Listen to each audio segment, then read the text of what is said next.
Rain on a field of corpses, one man still standing, his whole army dead in the mud around him, and in front of him a winged giant taller than a house. This is Ahayut. 20 days ago it showed up out of nowhere and turned half an empire to rubble. Nobody knows why. And this soldier is the only blade left that can even scratch it. So here's the question that starts everything. What do you do after you win a war that already ate everyone you loved? This is the Academy's Genius Swordsman. Season 1, start to finish, all 129 episodes. Here's what the tags won't tell you. This hero doesn't go back in time to grow strong. He's already the strongest man alive. He just has to be a teenager again, back to the battlefield. So he swings, one strike, blinding, and the last of the 3 giants goes down. But the thing talks as it dies. Its 2 brothers are already gone, one roasted by a red dragon, one sealed away forever by old man Lorhan. There is no hope for your world, it tells him, then it goes quiet.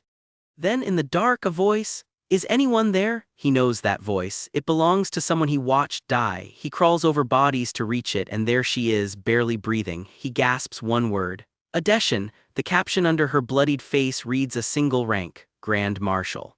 She looks up and cracks a joke. You look terrible, Corporal. Even dying, she's dry as a bone. She confirms it, she's the one who put Ahayut down. Then she asks him a favor. Bury the penal soldiers properly. Don't let them get burned and forgotten. They earned this win too.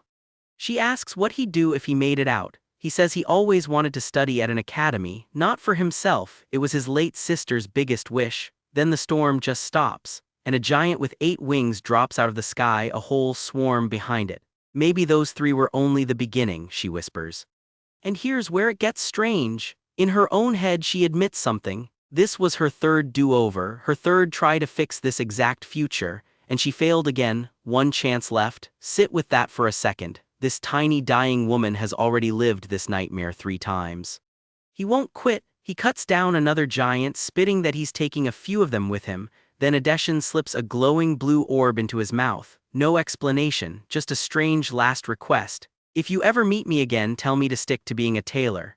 Blue light, a blast that swallows the whole field. And then, quiet. Ronan wakes in a sunny meadow, no wounds, no war. He knows this place. It's Nimberton, his hometown from years and years ago. Did I really travel back in time? The caption answers for him, day 1 of Ronan's return to the past. So what was that orb? A flashback fills it in. It's the orb of time. It's the whole secret behind how a nobody seamstress became Grand Marshal. It can send one person back up to 4 times. She burned 3. This was her last and she handed it to him. Why him? Because she thinks he might be the key to stopping the end of the world. Ronan panics for a second. No plan, no map, just dropped into the past. Then it hits him, and it's not about giants at all. I have another chance to save my sister. And he runs, because remember, he already knows how this ends. Now, for the first time, he gets to change it. In town, he spots a kid strung up in a tree by invisible magic, thugs laughing under him. The girl casting the spell looks sick about it. A bully calls her Asel. In her head, she's begging herself to stop. All I wanted was to be good at something. She's a bully by force, not by choice. Ronan steps in. He clocks that self-taught telekinesis and thinks that could actually hurt a giant someday. Then the blonde bully pulls a real sword. Ronan slips it like it's nothing. And when the punk runs his mouth about Ronan's sister, his temper snaps. One clean cut takes off a chunk of the guy's ear. He stands over him, blade up, ice cold. How about I cut your throat right here? And this is the guy we're rooting for. That's the thing about Ronan. He's not a sweet kid playing hero. He's a war veteran crammed into a teenager's body, and he's seen exactly where mercy gets you. Keep that in your back pocket. He doesn't do it.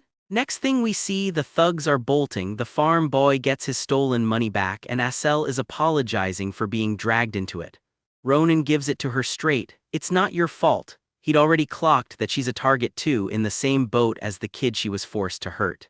But he's not soft about it. He tells her to meet him back here in 3 days, flashes a blade, and lets her imagine the rest. Then he walks home carrying roses for his sister, sweating over what you even say to someone you watched die. And there she is. She throws the door open, thrilled he's home early. A caption gives her a name, Ariel, his older sister, and he just stares because she's exactly the way he remembers. In his old life, she was already gone. Now she's standing right in front of him, alive and grinning.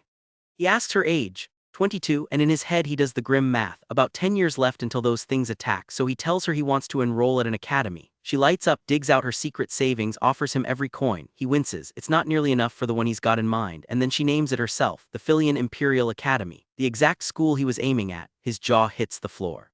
Quick word on Phileon because it matters. It's the Empire's top academy, a straight-up hero factory funded by the Imperial family. It's pumped out legends, a swordmaster named Schlieffen, and a famous villain, the Winter Witch. It's brutal to get into and brutal to pay for, which is exactly Ronan's problem. He's a broke kid from the middle of nowhere. Asel actually shows up, so he decides to test her, has her lift him into the air with her invisible hand spell, and privately he's stunned because this feeling is the same telekinesis that once let him fight Ahayut eye to eye way up in the sky. Then he draws his sword and cuts clean through her spell itself, dropping safely to the ground. She's gaping. You cut through my mana. And that right there is the whole trick with Ronan. No mana of his own, just a sword and pure technique that slices straight through other people's magic. That's how his blade alone killed a giant. He tells Asel she passed, gives her this heartfelt speech about not wasting her talent. She's touched. Then in his head he goes, worked like a charm. The speech was bait, he needs a telekinesis mage. Her first job, he walks her to a den of sleeping Luna goblins. These things hoard everything they steal, then pile it all up once a month on the full moon. Ronan timed the entire trip for it. The plan's simple. Rob them blind for tuition money. Asel floats every coin out without waking a soul. Then it goes loud. 2 random strangers chasing a bird stumble in, the goblins wake up and now 30 of them want blood. Asel wants to bail. Ronan won't leave the loot. He does the math out loud. Cheap iron sword, good for maybe 15 hits, 30 goblins in front of him. So he just wades in anyway, dropping whole clusters per swing, counting them off, grinning, drenched in the stuff. He clears them out and heads home sore, already grumbling about needing to train harder. Then 2 men in red uniforms stop them on the road, all smiles, saying they almost hurt them by accident chasing an animal. Ronan reads their eyes instantly. Cut the bullshit, and they drop the act. We're the Caribolo. Asel goes pale. It's the most notorious gang in the Empire. Poaching, kidnapping, trafficking, all of it. The fight is quick. Asel pins one with her invisible hand, Ronan cuts down the other, then finishes both. She's shaken. He tells her flat letting men like that walk would be the real crime. Then they find a squirming bundle in the poacher's gear. They open it and a creature in strange mana-choking shackles bursts out in a flash of light. A glowing blue bird. Both of them just stare. A voice comes through a spell. A scholar named Baron, shown only as a shadow, thanking them for saving his dreambird Marps. Those shackles were a Caribolo tool for choking a creature's mana so they can cage it. They set the bird free, it plucks off a homing feather as a thank you, and it leaves something behind in Ronan's palm. A small, freakishly hard orb. He'd already tested it by smashing rock with it. At first he thought it was droppings. Days later they hit a merchant stop and sell salvage to a trader named Duan Caravel. Honest guy. Ronan shows him the orb and even Duan can't name it, just says there's something off about it. Then Ronan mentions the Phileon exam and Duan perks up. His own daughter's applying too. He calls her over, she's introduced as Maria. And the second Ronan hears that name, something in his face changes. He leans in and asks Maria something rude, then answers his own crude joke and she slaps him clean across the face. And that slap flips a switch. He knows that sting. Flashback. In the war there was a supply officer, Count Maria Sen, strict but decent, who whacked him the exact same way every single time he made a dirty joke, and who died before him out on that front. So Ronan stares at this teenage girl and mutters, "So you're a woman, huh?" In his old life he'd flat out assumed Maria Sen was a man. Think about how insane this is for him. Every stranger on this road is somebody he'll fight beside or bury a decade from now. He's the only person alive reading the last page first. After the brawl, Maria explains how magic actually works here and it's worth catching. Mana is the energy in everything. Mana resonance is just sensing your own mana, and it takes about a year of training to unlock. Aura is the rare stuff, 10 years for most warriors, and Phileon expects you to already fight with your own mana before you ever walk in. Ronan, he just shrugs. He met plenty of cocky aura users in the war. Harder to kill, sure. A good slash still did the job. And that's the joke the whole Academy arc is built on. Everyone is about to obsess over mana and aura and resonance. Ronan has none of it. That night Maria drags him out for a real swing, expecting to school the country boy. Instead their blades lock dead even and she grins. Would you look at that? So here's where we leave it. A broke veteran with no mana walking into the Empire's snootiest school. What happens when the strongest man alive has to pass their little entrance exam? Pick it up right where we left them. Maria pours everything she's got into those twin blades, mana crackling on every strike, and she still can't touch him. Ghostly silhouettes seem to cackle at her back as it finally hits her. And yet for some reason, he's overpowering me. No mana on his side, just pure technique.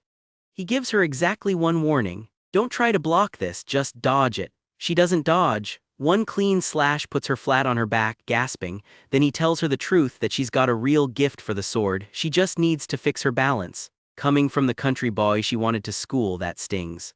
Then she calls in a bet, triple the value of the sword. Ronan grips her blade in his bare hand and it shatters like glass. Both of them just stare at the pieces. Asel comes sprinting up to drag her friend away, one thought written all over her face. Who the hell is that guy? Back home, Ronan grinds. He hunts every monster near town, trains until he drops, and eats every meal with Iriel. The written exam prep he just calls ridiculous. A month later he and Asel reach Valon, the imperial capital, for the Phileon entrance exam. On the way he chews on a rumored rival his own age. Schlieffen the Swordmaster, hold that name. First, though, a debt. Remember Marps, the dream bird he freed on the road? He kept one of her feathers and now it's tugging him toward the top floor of a Phileon tower. He follows it to an office and finds the werelion Professor Baron fussing over his pet bird. Then Ronan grins at the window like a lunatic. The poor man nearly leaps out of his fur. Turns out Marps laid a single egg and nobody can say what's inside it. Baron describes the mana swirling in there like metals melting in a furnace. He hands the whole thing to Ronan, figuring the bird sensed something special in him and throws in a scroll to help it hatch. Then he bolts for the exam. Just like that, Ronan's carrying a mystery in his pocket. Asel heads off to the magic department site while Ronan waits with Maria, who dressed to the nines because Phileon is where the richest families rub shoulders. They call him in as applicant 112. The panel includes the Archmage Headmaster Cravar Cradier and a sword instructor named Navarros. One examiner smirks at the country boy about to embarrass himself. The test is a nearly indestructible enchanted dummy. The examiner brags that even the genius Schlieffen barely scratched it. Ronan warns them he'll do just a quick slash, one stroke, no mana, just pure technique. The room goes dead silent because nobody knows how to grade what they just watched. Then he bows to leave, polite as ever. That's when Navarros lunges at his back with live steel. He blocks it without so much as a flinch and something in his face shifts. Who are you? Where did you learn that sword technique? She just stares back shaken, saying nothing, and here's the thing, he's asking because he recognizes it, from a life that hasn't happened yet. She answers his question with her own. Did he even see what she just did? In the single instant of his demo slash, she struck 3 separate times, then she calls his bluff. He slowed that final counter on purpose, showing off just enough that the examiners couldn't possibly miss it. He's not just strong, he's performing. While the panel argues over the wrecked dummy, Navarros cuts through all of it. I'm going to teach you myself. The whole room freezes. Privately, Ronan admits her technique was one he isn't sure he could have stopped even in his previous life, and he grins anyway. Coming to Phileon was the right call after all.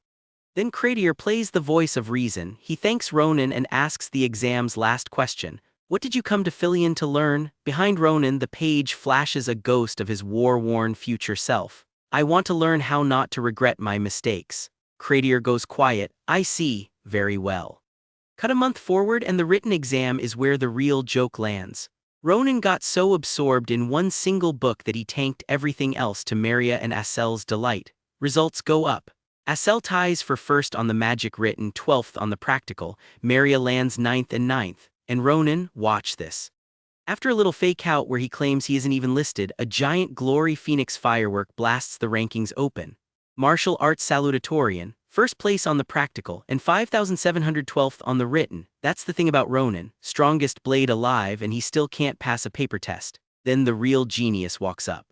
Schlieffen strolls in assuming first on the practical was his. It wasn't. He eyes Ronan, suspicious this nobody is the mystery top ranker. Ronan flatly denies it, which somehow makes everything worse.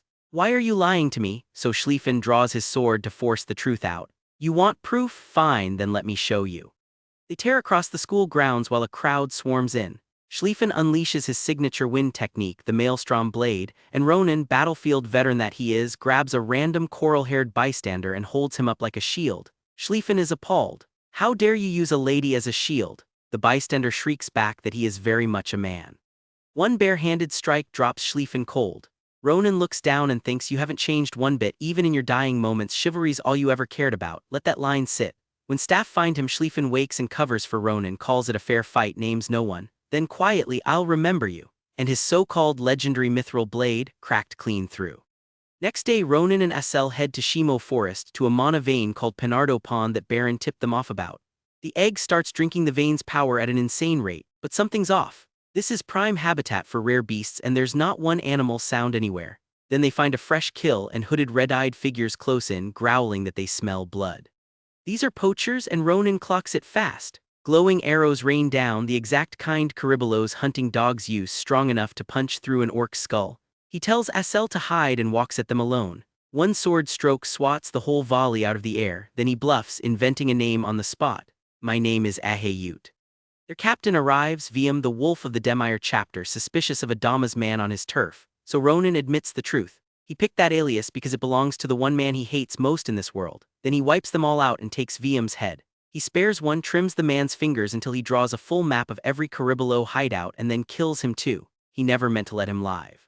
Asel's stomach turns at the slaughter. Ronan waves it off. Wanted men, nobody mourns them, though he does picture how crushed poor Baron would be. Then the egg in his pocket goes wild, drinking up the spilled blood in a crimson whirl. It cracks, and out climbs not a bird but a tiny winged, red-eyed dragon. The little thing slaps him on reflex, then heals the cut on his face with a glowing circle. Charmed, they name her Cedar right there. Moments later she bolts off and starts draining a fleeing hooded boy dry. Ronan calls her off before she kills him. The boy is Valus, the chapter's errand runner, back from a job to find everyone he knew already dead. Then comes the strange part. Ronan already knows the terrified kid's name and won't say how, because he already knows how this ends. He pins Valus down, brushes off the protests that he's just an errand boy, and puts him to work with a smile you would not want aimed at you. This is not a request. We'll move quick here because nothing in this stretch changes the story. Ronan sells that mana water to Maria's father, Duan Caravel, for a small fortune. As salutatorian, his tuition's waived and he's got prize money burning a hole. So when Iriel visits Valon, he drags her shopping and buries her in gifts, finally doing something for the sister who worked herself raw. She tears up. My baby brother, you've grown up so much. At a smithy they run into Schlieffen, buying a replacement for the blade Ronan broke. The two nearly go at it again until Iriel steps in, and Schlieffen takes one look at her and falls head over heels. He apologizes 100 times and hands over a Grantia family token worth, by Iriel's guess, an entire village. Days later, Phileon's opening ceremony begins. Then a wave of purple energy rips the sky itself apart. The whole crowd shatters and vanishes, and the class reappears somewhere else entirely, teleported by the headmaster with a flick of his wrist. Clazier announces the real main event, the meeting between the older and younger students, and this Phileon tradition is not a friendly mixer. The top freshmen get to challenge the best of the second years to a duel. Here are the 4 best second years in martial arts: valedictorian Nasto, salutatorian Braum, then Karun and Irina. A freshman picks 2 of them for solo bouts. Ronan picks a different number, he wants all 4 of them at once. The veterans bristle. Who does that little punk take us for? And Naviros of all people signs off on it. So it's 4-on-1, and it isn't close. Ronan carves through Braum, Irina, Karun and Nasto across trade after trade, blades cracking and shattering against him. At one point he actually shouts "Get down, Irina," to shield an opponent from his own strike. Iriel and Asel grip the stands. Clazier keeps bellowing for him to yield if he feels any danger. He never feels it. Nasto, the valedictorian, is the last one to fall, admitting he only wished the duel had lasted longer. And then Ronan's just standing there, alone, 4 ranked upperclassmen down, 1 freshman on his feet. The whole arena loses its mind. He turns to the stunned crowd and says only, "Thank you all." That single scene is the entire pitch of this show in miniature. That night there's a lavish welcome banquet. Over dinner, Schlieffen barges in with an actual notebook, grilling Ronan about Iriel's address, the road conditions, whether the region has bandits. He's already sent mercenaries to guard her. Ronan bristles hard. Since when is my sister any of your business? The overprotective brother energy in this room is very mutual. Schlieffen shuffles off and gets cornered in a hallway by Ursabita Kaluja, the magic department's top freshman, nicknamed the Wolf of the Grantia family for the way she talks. She waves off his crush in a downright chilling tone. The only person I'm interested in right now is Ronan. He mutters that she's found her next victim and walks away. Asel warns Ronan this girl was overwhelmingly powerful in the magic meeting, wrecking a target with one swing of her staff. Then Ursabit walks straight up to him, praises his duel and offers a proposal ordinary people couldn't even dream of. She holds out an ornate, glowing medallion, and Ronan recognizes it on sight with a visible jolt, the Akaluja invitation. So we close the section on that jolt of recognition. He knows exactly what that medallion is and he knows what accepting it might cost. We don't, not yet. Next time the academy that just watched a country boy humiliate 4 veterans starts asking the question Ronan's been dodging since the day he arrived. Who is this guy, really? Before any of that, the episode rewinds and finally tells us what that purple medallion actually is. The Akaluja family prizes talent over bloodline, and they hand these invitations to gifted outsiders as a ticket into one of the great houses. In a war camp flashback, Grand Marshal Adeshin tells a young Corporal Ronan that if his wartime mistakes ever get pardoned, one of these might land in his hands too. Then a scene with no label. A violet-eyed girl drops a purple invitation into a black-haired young man's palm and warns the crowd fawning over him, "You may have been born with the talent of a wild beast, but if you stay among sheep too long, you'll fall to their level." He closes his fist around the orb. The show won't tell us who he is, not yet. Title card, and we're back at Phileon. Dorms go strictly by grade, from the rundown Cratier Hall for the bottom 30% up to the palace-grade Navardos Hall for the top 10, right where Ronan lands. So thrilled he crams his schedule full. Then it backfires. Instructor Avar takes one look at him in basic Imperial swordsmanship and sends him home. Already mastered it. Same in applied archery, same in how to slay monsters. By afternoon, the strongest kid in school is sitting on the floor with nothing to do. That's the thing about Ronan. Beating everyone turns out to be its own kind of boring. Navarros finds him sulking and can't resist. She's not surprised he tested out of everything, she says, since he copied her technique after watching it once. Then she shows him something. One slash shreds a training log and blasts him off his feet. His sword, she tells him, isn't even a proper weapon. If anything, it's holding you back. Then she snaps his blade in her bare hand. A green slash levels the whole tree line behind them and Ronan hits the dirt again. "Do you see now, Ronan? That's what you lack. Not power, he's got plenty of that, a weapon that can actually keep up with him." So the hunt begins. Maria and Essel ambush him in town, Sita in tow, half in disbelief he's really shopping for blade. Using a Grantia token Schlieffen slipped him, they track down a smithy that looks one breeze from collapsing. The werewolf inside threatens to tear Sita's arm off. Ronan stabs him on reflex and it's all a staged test. No harm done. His name's Didikin, the gatekeeper. Didikin drops them down a monostone lift into Grand Cappadocia, a hidden city of forges under the capital, the empire's biggest smithy. And he's leading them to the best blacksmith in it, shown for one panel as a red-eyed shape hammering white-hot steel. That's Doron, a dwarf, 400 years at the anvil. He looks Ronan over and grumbles that he's just a regular kid. Then he crushes Ronan's sword in his bare hand, same as Navarros did, calls it junk, and tells him to grab anything off the scrap heap and show his best. Ronan reluctantly does Navarros's slash. The borrowed blade lights up and rips the forge floor open. Doron freezes, he knows that move. Navarros uses it. "Are you her student?" Turns out he forged her weapon too, the legendary blade Ursa, one of the finest things he ever made. Now the kid has his full attention. He needs a rare material to build a real sword, something tough as a wyvern byproduct. Ronan hands over the cracked eggshell from Baron's Dreambird Marps. Doron swings a mithril hammer at it and can't leave a scratch. "What in the world is this shell made of?" 2 weeks, he promises, the greatest blade in the capital. While Doron hammers all night, the camera slips somewhere darker.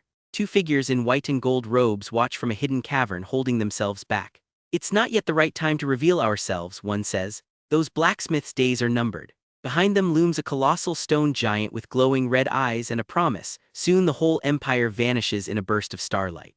2 weeks to kill. Bored, Ronan remembers he owes Navarros a class visit now that a weapon's finally coming, and she hauls him in.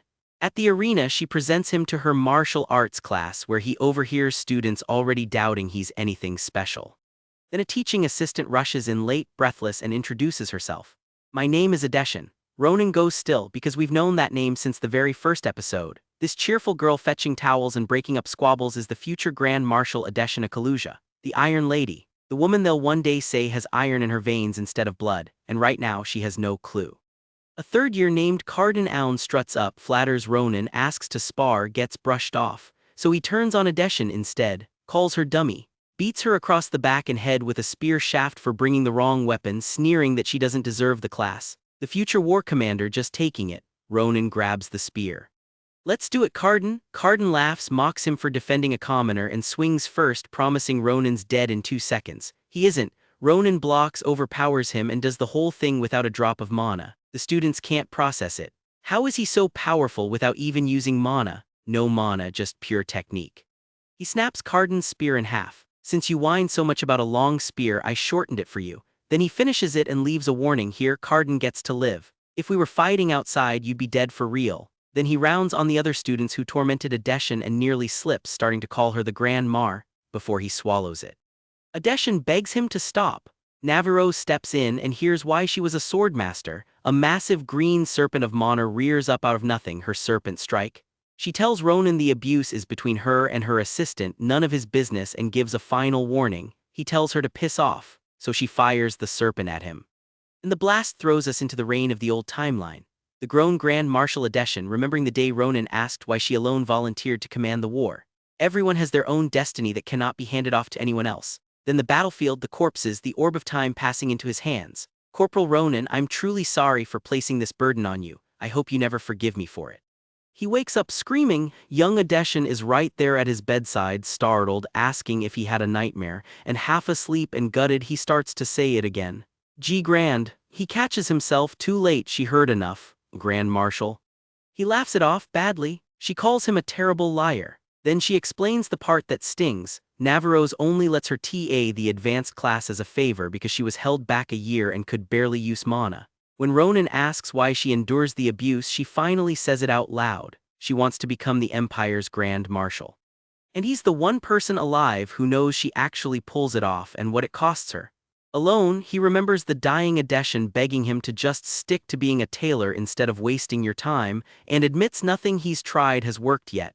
He already knows how this ends. He's trying to change it anyway. Weekend comes. Ronan, Mary, and SL head back to collect the finished sword and find the shop trashed and empty. Then an explosion outside. A rock giant, a hulking stone monster, is rampaging through the street with the blacksmiths cornered beneath it.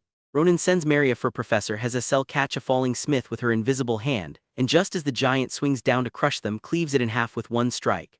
You rock-headed numbskulls. The smiths fill him in. Dozens of rock giants erupted from underground, went straight for the blacksmiths, and dragged several off, Doron included. So Ronan heads down alone, mostly because, as he puts it, Doron still owes him a sword. He finds Didikin shielding Doron and cross-slashes 2 more giants down in a single move. Grateful, Doron finally hands it over. La Mancha, named for his favorite dreamer, light as anything, harder than mithril and forged with a strange gift, it drinks blood and repairs its own damage with no enchantment at all. Everyone wonders if that's the eggshell talking. Sita's shell reforged into a blade. Ronan swings it once. This is one hell of a sword. But he senses a rat still hiding down there. Following the torchlight deeper, he finds a hidden chamber, and inside it a dormant giant carved from golden crystal, guarded by 2 red-eyed strangers in hoods. On a fallen giant's neck he'd already spotted a glowing magic circle. Whoever built this planned it carefully. The 2 finally have names, Edun and Cilia, low on the activation stones they need and scared that showing themselves will bring you-know-who down on them. They decide to run, but Edun can't resist swatting the eavesdropper first. He throws fire. Ronan slips it, and when Edun starts to gloat, pretty soon this empire will be consumed by the starlight of our. Ronan cuts him off, then cuts him down. One slash, Cilia never even sees it.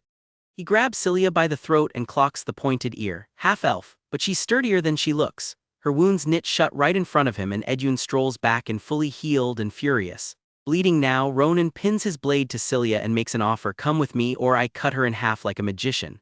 Edun plays along, it's a trick. While Edun fakes a surrender, Cilia casts a perception spell and remote triggers the crystal giant's arm to slam him. Ronan gives chase anyway and overpowers Edun mid-strike. And here's the beat that matters. His body locks up, a sharp ping, and his own limbs stop answering him. I can't control my body, how in the world did this happen? We've never seen that, file it away. The freeze buys Cilia her window. She opens a portal, and before she's gone she swears the cruelest thing she can. She'll hunt down everyone he loves, his family, his friends, all of it, and take it from him. It nearly breaks him. A flash of dark memory, a lone tower in the rain, a voice warning everything will repeat like last time. He screams at himself to stop. And a voice answers. You heard him. Green serpent mana curls into the frame. It's Navarro's calling Ronan, my student, demanding of the empty air where Cilia vanished. Was it you, the scumbag who harassed my student? Rescue, a beat too late to catch her.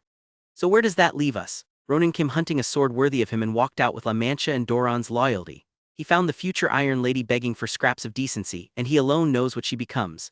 He found a hooded cult he can't name yet, already promising to burn the Empire in starlight. His own body is starting to betray him, and someone just swore a blood oath against everyone he came back to save. But that oath doesn't get far. Ronan's still on his feet, bloodied, when Navarro steps in and tells him, I heard what happened, Ronan, that was very brave of you. Then she pins the fleeing half-elf with a green snake of aura. The killer flings out one last vision. This is the future that awaits you. Naviros crushes her anyway. Back at the academy, Maria, Asel, and Sita pulled over half the buried blacksmiths out of the rubble alive. But Ronan wants something strange. He asks Naviros to let him watch the prisoners get questioned at Rodalan, a sea fortress where the Empire breaks traitors. He swears it matters and won't say why. The rest of episode 28 is pure setup, so here's the speedrun. A masked squad carries the prisoners off on a giant dark-feathered beast. Grand Cappadocia gets rebuilt while Ronan trains. Then they sail out to Rodalan, and inside the torture chamber, the masked interrogator suddenly remembers his guests are almost at the door. His name is Karaka, and he greets them with a warm smile. He drops the big one first. These prisoners belong to an organization called Nebula Clazier, the people blamed for the fire in Naranda's farmland and the blast at the Edamen research lab. So the hooded cult from Grand Cappadocia finally has a name. Ronan's been chasing ghosts, and now they're real. Ronan asks, did they ever mention starlight or the coming of a star? Karaka says not directly, but he caught something like it during the capture. Then his whole face changes. He pulls on a mask and becomes a completely different man, and even Ronan thinks it. It's like watching one person get swallowed by another. In the chamber, the masked Karaka burns the chained man, whose body keeps knitting itself back together with black magic. Nearby, the wounded half-elf begs, "Kay, kill me, please." Ronan reads it fast. These two aren't defiant, they're gagged by a silencing curse, a wartime trick to keep soldiers quiet. So he fetches curse eyes, little creatures that eat curses, and strips the spell off. Freed, the man talks. The coming of the star is an eternal being, their only hope, and their whole mission is erasing anything that blocks the star's path. The half-elf claws to shut him up. A vision surfaces, captioned "The Children of the Star." And Ronan goes pale, turns away, and breathes one word under his breath. Ahayut. Remember that name from the prologue. Episode 30 opens on a hard content warning, and it earns it. Ronan pushes the man, demanding to know who Ahayut is. The prisoner freezes, stunned. Ronan even knows the name and refuses. So Ronan grabs the curse eye and squeezes. The binding curse fires. The man's body bursts apart in front of him. Karaka explains the setup, two curses stacked. One stops them from naming the star to outsiders, the second kills them if they try. Then he turns on Ronan and grabs him. How does a student know a name only Nebula Clazier should know? Ronan lies clean, says he overheard it back at Grand Cappadocia. Naviros draws steel, and that ends that. Here's the turn that reframes everything. The second curse eye, the one that rested on Ronan's shoulder as a shield, changes and detonates in his own hand. Karaka examines him and says it plainly. Ronan is bound by an extremely evil curse laid by someone who clearly hated him, and Ronan reacts like a man who already suspects the name. Later, an older officer points him to Maya Sekret, the continent's greatest curse mage. On the flying carriage out, Ronan complains his skin won't stop itching. Naviros tells him that's normal, a weakening curse itches. She asks who'd want to curse him. He says he can't think of anyone, he's always tried to be kind to everyone, which is a funny line from the guy who wiped out a whole Caribolo chapter. The next day he meets Adeshan near the magic department's woods. She's thrilled to see him. Then a burst of purple light tackles her, a girl shouting, "I missed you, Adeshan." Adeshan calls her eerie. Ronan clocks her instantly and needles her. "Long time no see, Sabit, or should I say, eerie." He notices someone from the Akaluja family is this close to Adeshan, and thinks, since the future Grand Marshal came from the Akalujas, maybe there's a link. He's walking beside the woman he'll one day salute, and only he knows it. Then they find an old woman in a dim cabin who casts a spell and swallows the whole group through a giant magic mouth. On the other side, the disguise drops. A young, pale-haired figure lifts Ronan off the floor by the collar with pure magic. Maya Sekret is 83 and looks a third of that. "I sense something terrible in you," she says. Sekret gets specific. She senses around 10 ancient curses tangled together in one body, the kind most mages won't touch. 10 curses. Who does that to a newborn? Her plan is brutal and simple. She'll rebuild the curses inside Ronan's own mind, his imaginary world, and give him one job: find the source of what binds him and cut it. He lands somewhere he knows, his family's old home back around the time he was born. He watches his mother and a young Iriel lean over a cradle, and the shock isn't the danger, it's the warmth. Ronan always believed his life was miserable from the very first day. Here's proof it wasn't. Young Iriel runs in yelling, "Mom, I'm home." He knows that voice at once. That's my sister. Then it curdles, dark violet energy tears through the house, and present-day Ronan finds he can't move a muscle. His mother's name blacks out every time it's spoken. A threatening hand reaches for Iriel and their mom, and paralyzed, Ronan screams her name. He rips loose and slashes the presence. Then he wakes, Secret's nearly out of mana and she's broken exactly one curse, 9 to go. Episode 33 is the heart of this whole stretch, so we sit in it. Ronan drops back into the vision, checks on his family and breathes out. They're only knocked cold, not dead. He steadies himself, draws a glowing blade, one thought in his head. I'm going to kill that bastard. Then he climbs a blood-red hill toward the figure who did this. And the figure greets him like it's nothing. You were waiting for me, I guess you have some unfinished business with me too. Ronan accuses him of hurting his family right in front of him and they clash, but this man fights with sword and magic at once. Ronan can't land a single hit, he's coughing blood down on his knees and his enemy just turns to leave. This is the strongest man alive and in his own head he's losing. Then a white-haired, golden-eyed woman rushes in to stop the figure. She says she recognized the same family affection in how they treated Ronan that she feels when my sister looks at me, and lands on one conclusion. Keep that woman in mind because the story won't explain her yet. And Ronan forces himself back up and throws the question that names this whole arc. You knocked out my sister and my mom, you even cursed me, and you won't even try to explain yourself. How can you call yourself a father? He lands the finishing strike. The figure dissolves into shadow with a censored scream, but he doesn't chase answers. He tells him to stay out of his life. That's the thing about Ronan.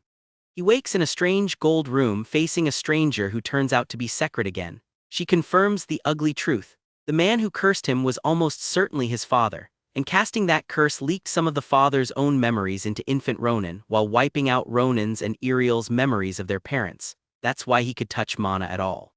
Episode 34 boils down to 2 beats. First, Secret shows him a hand glowing with rainbow mana and warns he still has to break 2 more of the 9 curses before he controls it freely. So for now he's still fighting with no mana, just pure technique.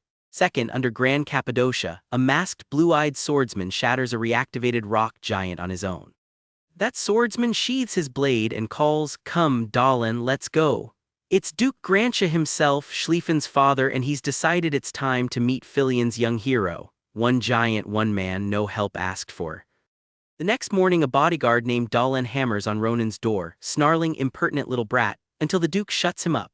And the second Ronan feels Dahlan's mana, something's wrong. It's oddly sinister and strangely familiar. The Duke apologizes, hands over the sheath for La Mancha and a Grantia family token with the leader's seal, then he stops being polite. He unleashes a wall of blue mana and asks what Ronan knows about the attack. Ronan plays it careful, then lobs his own question. Sir, by any chance have you heard of the coming of the star? The Duke's eyes flash red. He promises a letter that very night, laying it all out, especially the part about Ahayut. And across the room Dahlan flinches at the name. Ronan caught that flinch. That night an explosion rips through Dahlan's chamber in the mansion and the traitor can't find his attacker. Then Ronan's voice comes from behind. I knew you'd come after me today. He pins Dahlan with a sword and reveals his special guest Schlieffen. Dahlan goes white. Young Master Schlieffen, and Ronan says the 4 words. Explain yourself, Dahlan. Episode 36 rewinds a few hours to the top of Navardo's hall. Ronan told Schlieffen flat out that Dahlan would attack tonight. Schlieffen scoffed. The man's one of the family's most loyal knights, escort to his father after only 4 years of service. Ronan's reply is ice. 4 years, then the Grantia family's been duped for a long time now. Back in the present, Dahlan drops the act. He mocks the naive kid, then attacks with a huge aura he'd kept buried the whole time. Ronan shields Schlieffen and grits that the room's too narrow to cut loose without hurting bystanders. Schlieffen, bleeding but calm, makes his call. Very well, then do as you please, Ronan. The rival just handed him the fight. Dahlan bolts and hears the trap. Ronan catches him mid-flight and says it plain. Did you really think you could escape from me? There are no innocent bystanders around here. Dahlan panics, screams a final curse and calls on the Great Star. Then Schlieffen's own technique, the Maelstrom blade, closes the distance. Just one traitor who must be punished. Schlieffen strikes him down and stands over the body, cold as stone. As of today, no one in our family will remember you, but it doesn't matter, you never belonged to the Grantia family anyway. From rival to brother-in-arms in one night's work. So here's the scoreboard after 9 episodes. Ronan learned his own body is cursed, laid by his own father, and he still can't put a name to the silhouette on that red hill. He broke 1 curse out of 10 and it nearly emptied the greatest curse mage alive. But he gained ground too. Schlieffen watched him tear a rot out of House Grantia and picked a side. And the star cult finally has a name to hunt. So Ronan cashes in a favor. Clazier owes him after the Dwarves' Forge and the Grantia traitor, so Ronan asks for one thing. A club, the extra special adventure club, the only one on campus cleared to work off school grounds. Clazier signs off, then the interviews start and they are unhinged. Ronan's idea of a tryout is beating the candidates senseless, then handing the survivors a form where they agree to risk their lives. A blonde swordswoman calls him out for it. He shrugs and says he only wants the best anyway. Braum, one of the second-year top 4, actually passes and shows up grinning. Almost nobody else does. Then on the last empty day, a hooded stranger drifts in. Silver hair, glowing red eyes, and a very shy little question. "See, can you touch it?" Ronan clears up the comedy fast. She doesn't mean him, she means Sita, the little dragon riding his shoulder. But when the hood drops, he stops joking. This person is the real deal. She gives a name, Ophelia Decknight, 3rd year magic department. She melts a training dummy with a spell called Shadow Claw, the kind of black magic nobody controls that cleanly. And then, alone with Ronan, she drops it. She's a vampire, one of the few still living in hiding, and she's felt the blood demon technique coming off Sita since the second she laid eyes on her. Ophelia asks a favor. Let her study Sita's blood mana and she'll work herself ragged for the club. Deal. Meanwhile, Maria and Acel show off new gear from House Grantia, a custom longsword and Delphium bracelets, and here Ronan tips his hand. The club isn't a club, it's a machine for making people stronger, so that this time, he says, he'll be ready when that day comes. So he tests them. Maria lights her blade green, Acel hurls rubble with telekinesis, and for a second they actually pressure him. Then Ronan answers with a blur of red cuts and it's over. No mana, just pure technique. Their reward for all that effort? 2 months of brutal daily training which the girls receive with appropriate horror. Think about what Ronan is actually doing here. He's drilling teenagers half to death for a war that hasn't happened yet, a war only he remembers. To Maria and Acel, he's a sadist with a sword. To Ronan, it's a countdown clock. That's the thing about Ronan. Every cruel-looking choice is really him trying to keep the people near him alive this time around. You don't need the paperwork montage. 2 weeks later, Ronan hands Clazier finished certificates for every subject, for every member, which buys them an official pass to leave campus. First stop, the Vidian Mountains, chasing an untouched vein of pure mana. And deep in those peaks, something with pointed ears and glowing green eyes feels them coming and decides to go say hello. The job is an orc cull. The instructor explains orcs breed like rabbits, so you wipe them out before they get big, but Ronan's stuck on one thing he remembers. An ogre, twin-headed, the pack's leader, something he flat-out admits he never managed to beat in his last life. Then a voice cuts in. An elf, ancient and calm, telling him he really shouldn't draw that sword. The elf serves an ancient spirit named Senial and mentions like it's nothing that he's over 1,000 years old, older than the kingdom itself. He brews Ronan a cup of tea and rainbow mana erupts out of his body. Then he asks the question nobody should be able to ask. Because of the curse that's on you, how does a hermit priest on a mountain know about Ronan's curse? The tea opens Ronan's blocked channels and the elf warns him off shortcuts. Breaking a curse with a curse eye steals your life force, maybe for good. Professor Secret told him the same thing. His name, we finally learn, is Sarante, and here's the part that lands wrong. Sarante says he doesn't remember Ronan from his previous life, yet finds him familiar somehow. That phrase again, previous life. There's a quiet beauty to Sarante's whole deal. Once every 1,000 years, his order hauls 1,000 sacred rocks to a storm-lashed sanctuary called Da Kanya, and only the stones with real willpower ever glow with Senial's nature. He confesses he once dreamed of walking away from all of it. What kept him was a feeling that this spirit would someday help save the world, and he's decided Ronan is that answer. Meanwhile, a dark-haired, golden-eyed elf woman is butchering orcs in the forest, hunting someone she can't seem to find, whispering one name into the dark. Sarante. Days later, Ronan's group raids an orc camp and finds a blonde elf tied bloodied to a tree. They cut her free, but Sita's healing spell just does not work on her. File that away. The wounded elf coughs blood and grabs Ronan by the arm. Take me to him, she begs. Sarante could be in danger. Back at the temple, Sarante knows her on sight. Vajra, he calls her a fellow believer in Senial, someone he owes. She warned him about a sect she seems terrified of, a group that calls itself the Order. And Ronan goes cold because he already knows that name. Nebula Clazier, Ronan says, and Sarante freezes. Same cult, quiet for centuries, back again. Sarante won't leave the temple though, the spirits here need him. But before Ronan goes, he presses a glowing ring into his hand, a reward for saving Vajra. It opens the magic towers, he says. Show it to the librarian at the Tower of Dawn if you ever need answers about your curse. Remember that ring. Ronan heads out, promising to come back with the strongest woman he knows. And the moment he's gone, a purple-haired stranger strolls up to Sarante like an old friend, and admits she's an assassin for the Order. Her orders, recruit him or kill him. She's the one who baited him by attacking some amusing little brats glowing with his energy. Then the forest detonates, and a red-eyed, twin-headed ogre crashes out in front of Ronan's group. The duel itself, short version. Sarante trades wind spells with the assassin, stalling her, playing rusty on purpose so the kids can get clear. She sees straight through the act, and she's already sent that ogre after them. The beast smashes Brown flat and Ronan whips around, plants himself between it and the girls, locks blades and growls that this thing is his. Here's the payoff of all that ugly training. Ronan clocks the glowing circle burned into the ogre's eye, Nebula Clazier's control mark, the same trick that puppeted the crystal giant back in the forge. Last life he couldn't pierce a hide like that. This time he has Navarro's fourth technique, spinning sword strike. He carves the ogre clean in two, then he races back to the temple and finds Sarante run through the chest.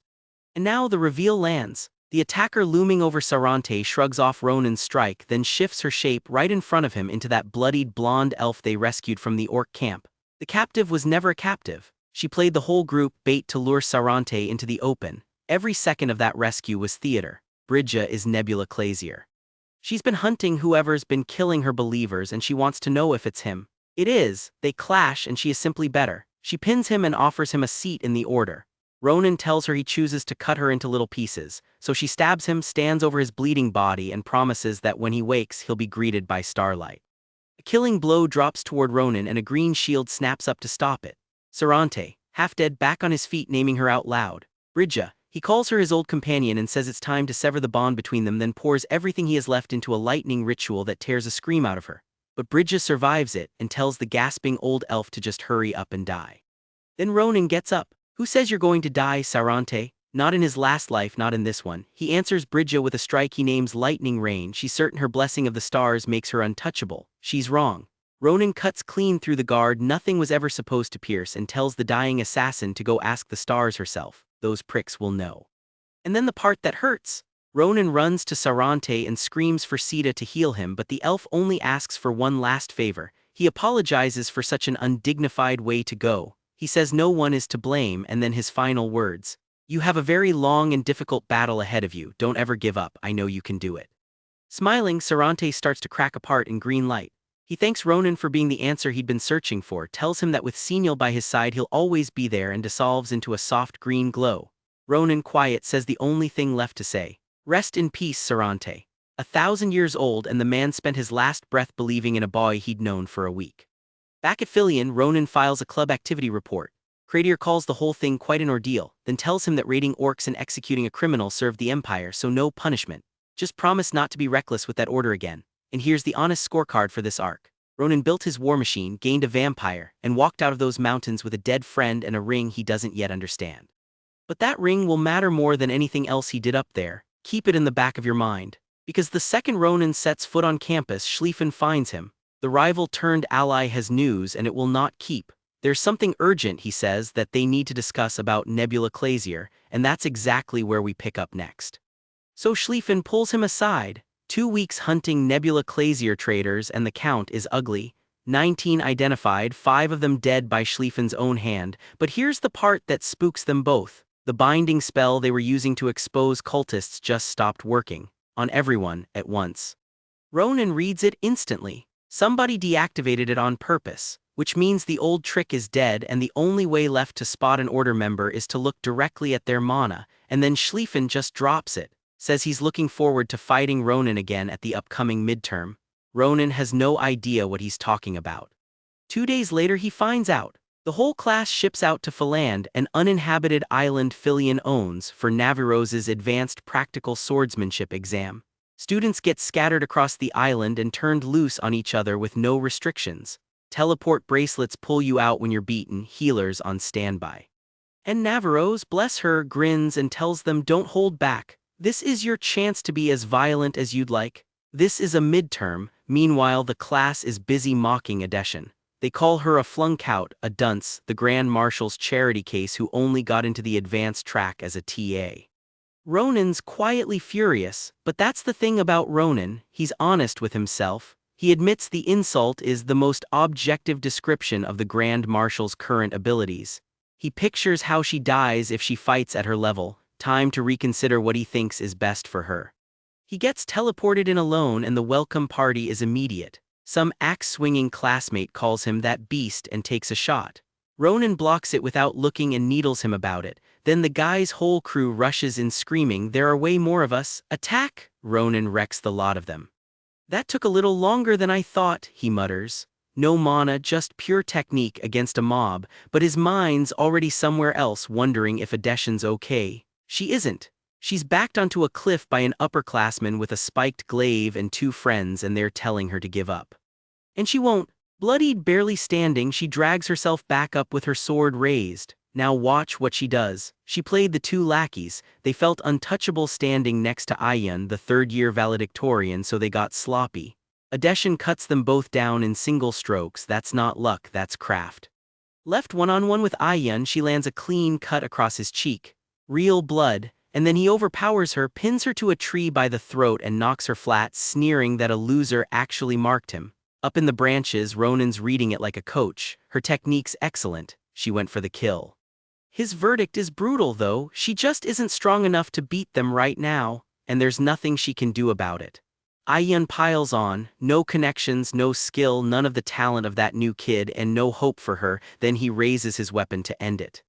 Ronan's blade is there before it lands. He doesn't finish the fight though. He just warns Ayun, "Do you want me to fight you for real?" and steps back to let it continue, because he needs to hear something from her first.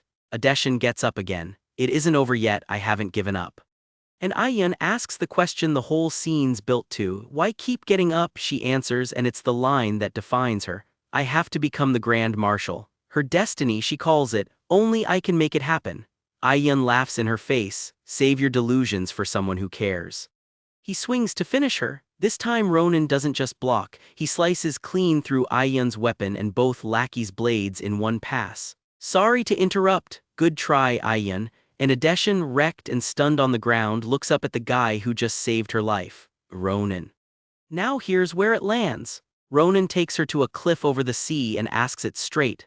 "Why the Grand Marshal?" "It's extremely important to him," he says, and she gives him the Knight of Fangs. 10 years back, werebeasts hit her town during the Empire's first war with the Werebeast Union. Her mother was a knight. The last thing the family ever did together was her mom leaving that night, telling her father, "Look after Adeshan for me, honey." The town's knights got sent to die because the commanders lowballed how strong the beasts really were. Her mother and her brothers never came home. And the Empire ended it by handing the beasts the very land they fought over. The town got a measly memorial monument in the graveyard. Her surviving father called the dead a noble sacrifice. Adeshan doesn't buy it for a second. "Completely unnecessary," she says, "not fate, just incompetence wearing fate as a costume." So her goal isn't glory, it's a Grand Marshal who will never allow even a single pointless sacrifice for people who should have lived. And that hits Ronan somewhere real. He can't give up on her and he can't watch her die either. "I know what it feels like to lose someone you care about, and I don't want to experience it again." Then a whirlwind of mana rolls in. Schlieffen. He asks Adeshan if she's ever heard of Shadow Mana, a rare, brutally powerful mana once wielded by a woman who was just like you. "File that away." Ronan cuts it off, calls her Grand Marshal one more time, and shoves her clean off the cliff. Exam over, she places 3rd. Which leaves 2 students standing on the whole island, Ronan and Schlieffen. The rematch they've owed each other since day 1, and the middle of this duel is mostly 2 monsters hitting each other very hard, so let's skip to what actually matters. Schlieffen opens with the Maelstrom blade, firing blast after blast, and Ronan answers with a labeled Navarro-style technique, vertical slash that draws first blood. What rattles Schlieffen is that Ronan reads him, keeps pace better than he did against Dahlen, and Ronan's own thought is quieter and stranger. Schlieffen's stronger than he ever was in the previous life. They beat each other bloody, both coughing, both spent, and Navarro's calls it from the stands. They've grown, but they're both out of gas. The next clash is the last one. Schlieffen grins through the blood. "I can't believe I finally found a worthy dueling partner. It was worth coming to Phileon, just to meet you." Ronan's not sentimental about it, he's competitive. "I don't want any regrets," he tells himself and dares Schlieffen to show him everything, then that red-eyed glint. "I'm going to make you mine, if it's the last thing I do." Schlieffen shoves his body past its limit anyway, firing a barrage so close it could kill him too. He unloads the full Maelstrom blade. A dome of blue energy detonates across the field.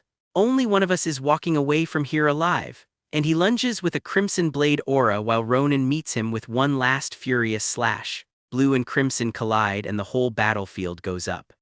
When the smoke clears, they're both on the ground, double knockout. Ronan stirs first groggy and calls it the best duel I've ever fought. Schlieffen mutters, "Serves you right for challenging me." Ronan gets the last word in before he passes out too. Looks like I win this round. The crowd loses it. He wakes in the nurse's office with Naviros and Adeshan at his bed, assuming he crushed Schlieffen. Nope. They both return to Phileon at the exact same instant, so it's a tie. They share first place. Ronan shrugs, genuinely thought it was even, and then Naviros tells him the thing that changes everything. In that final clash, Ronan summoned a true sword aura, real mana for the first time in his life. Every cut before this was a shallow imitation technique faking what mana does. This one reached a whole new level of depth, and here's the wild part. He can't control it yet. The strongest swordsman in the Empire just got a brand new problem. So Naviros ships him off to a mana specialist she describes warmly as that insufferable jerk. On the way out, Schlieffen ambushes him with a club application form. Ronan refuses, so Schlieffen plays his card. The club's throwing a welcome party for the day his sister Iriel moves to the capital. Ronan spins around. Iriel is moving here. He grabs him, demands details, and Schlieffen just smirks and signs the form for him anyway. Then it's off to Tower 41, an ominous spire that reminds Ronan of where Professor Secret lives. A scruffy hooded figure buried in gear meets them and skips the pleasantries. Hand over the money.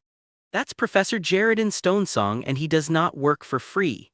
He examines Sarante's ring, senses mana at least 2,000 years old, maybe a dragon's, maybe an elf's, and cuts a deal. A sample of the ring for help with their problems. Then he looks at Ronan's mana channels and goes pale.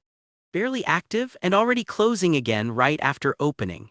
This is no ordinary curse, he says, so he decides to force the channel open with his own mana, warns Ronan it'll feel like a knife in the back, and pours it in. Ronan screams, and then the curse does something nobody planned for.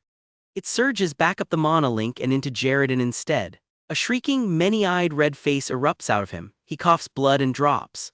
Adeshan panics and casts a portal spell, the same chant she once heard Eerie use, and a robed figure tumbles through. Professor Secret, one look and the verdict is grim. Jaredin will die. Secret moves fast. The curse hasn't burrowed deep yet, so she rips it back out, and Adeshan tosses Ronan a blade.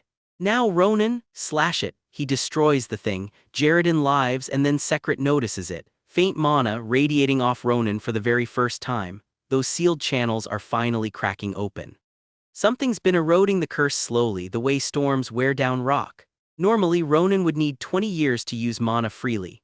Jaredin, half-dead and grateful, offers a risky training method to cut that to 5. He traces Ronan's fragile channels with his own mana, and Ronan masters it after being shown the path exactly once.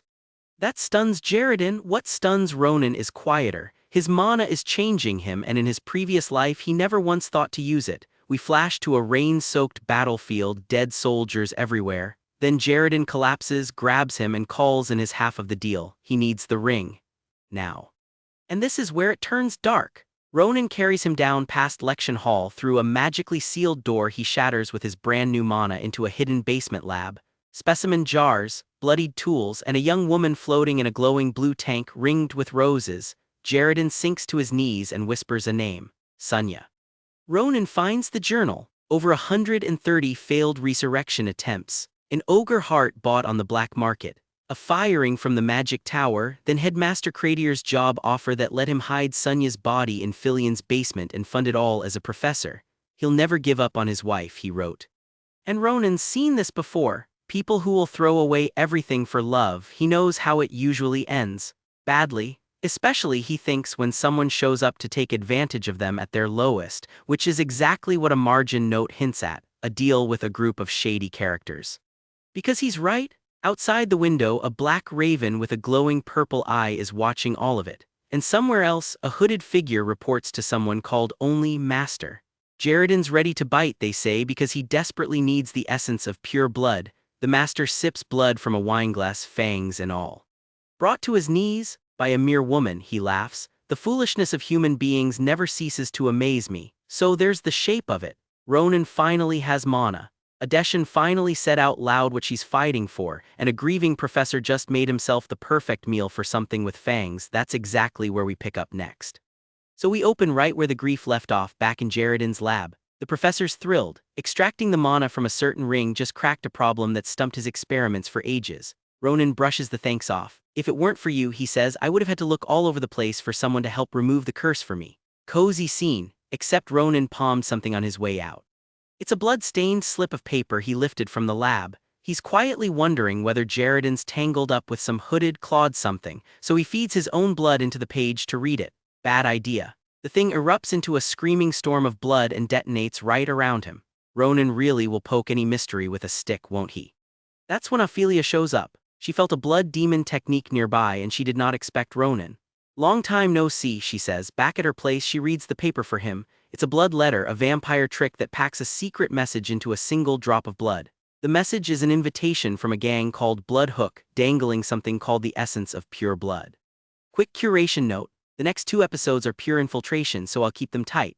Ophelia hands Ronan a potion that lets him wear Jaredon's face for about 30 minutes. He walks into Bloodhook's temple wearing the professor. Their leader glides up and introduces herself. My name is Zwei von Arnstafel. She wants Jaredon bound to a blood covenant, a puppet for her holy war to make vampires great again. Then the timing betrays him. The potion wears off mid-threat and Ronan's real face snaps back. A human in their sanctum, Zwei doesn't even flinch, she just orders him killed. Ronan draws his sword, Sita on his shoulder, and gives the room the worst possible news. It's extermination time, and when Ronan says extermination, the paperwork's basically already done. What follows I'll spare you blow by blow because it's a slaughter. The vampires regrow limbs and summon a churning blood bog to trap him. Ronan just keeps moving, cutting through blood constructs like they insulted his family. He drops Zwei with a single strike and mops up the rest. Then he stands over their bloodied, bound leader and grins. Shall we finish our chat? He doesn't get to. Ronan wakes up dazed and a new player's already in the room. A pale stranger, one red eye, sword out. I'll only say this once, human, stand back. Then he's gone and reappears beside Zwei, scolding her for dishonoring the Arnstafel name. And he reaches into her body and rips the essence of pure blood straight out. She screams for one more chance. She doesn't get one either.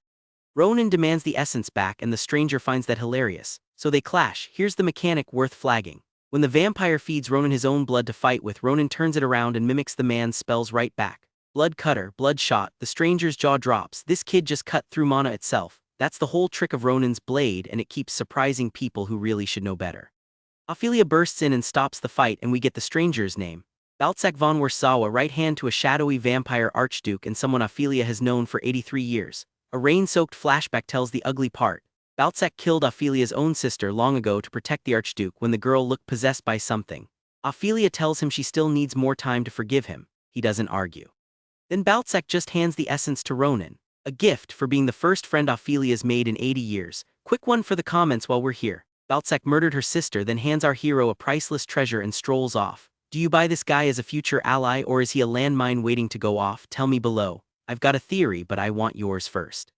Ronan carries the essence to Jaredon, who breaks down crying beside Sonya's tank. Most progress he's made with her in 83 years, so the whole vampire detour pays off after all. On his way out, Balzac drops one warning. A particularly nasty group has been stirring up the vampires lately, and they're the same ones who wound Blood Hook up in the first place. File that away. Now settle in because I mean this. The next 20 minutes are the reason this story is rated as high as it is. Jaredon checks Ronan over and finds the strange energy fighting his curse has grown stronger, widening his mana channels. A real sword aura might finally be within reach, not the imitation. Then Ronan stumbles onto a buried statue of Lord Senial, and its power floods straight into him. 4 days later he's at Marvas, a town at the mouth of the Romaira mountains. This is Ronan's homeland, and right now it's being evacuated. Monsters are rampaging, wyverns are circling, and all of it threatens the relocation of his sister Iriel. Ronan clocks the pattern instantly. Monsters flushed out of hiding, bigger ones appearing. He's seen this before back at Grand Cappadocia. Nebula Clazier is back.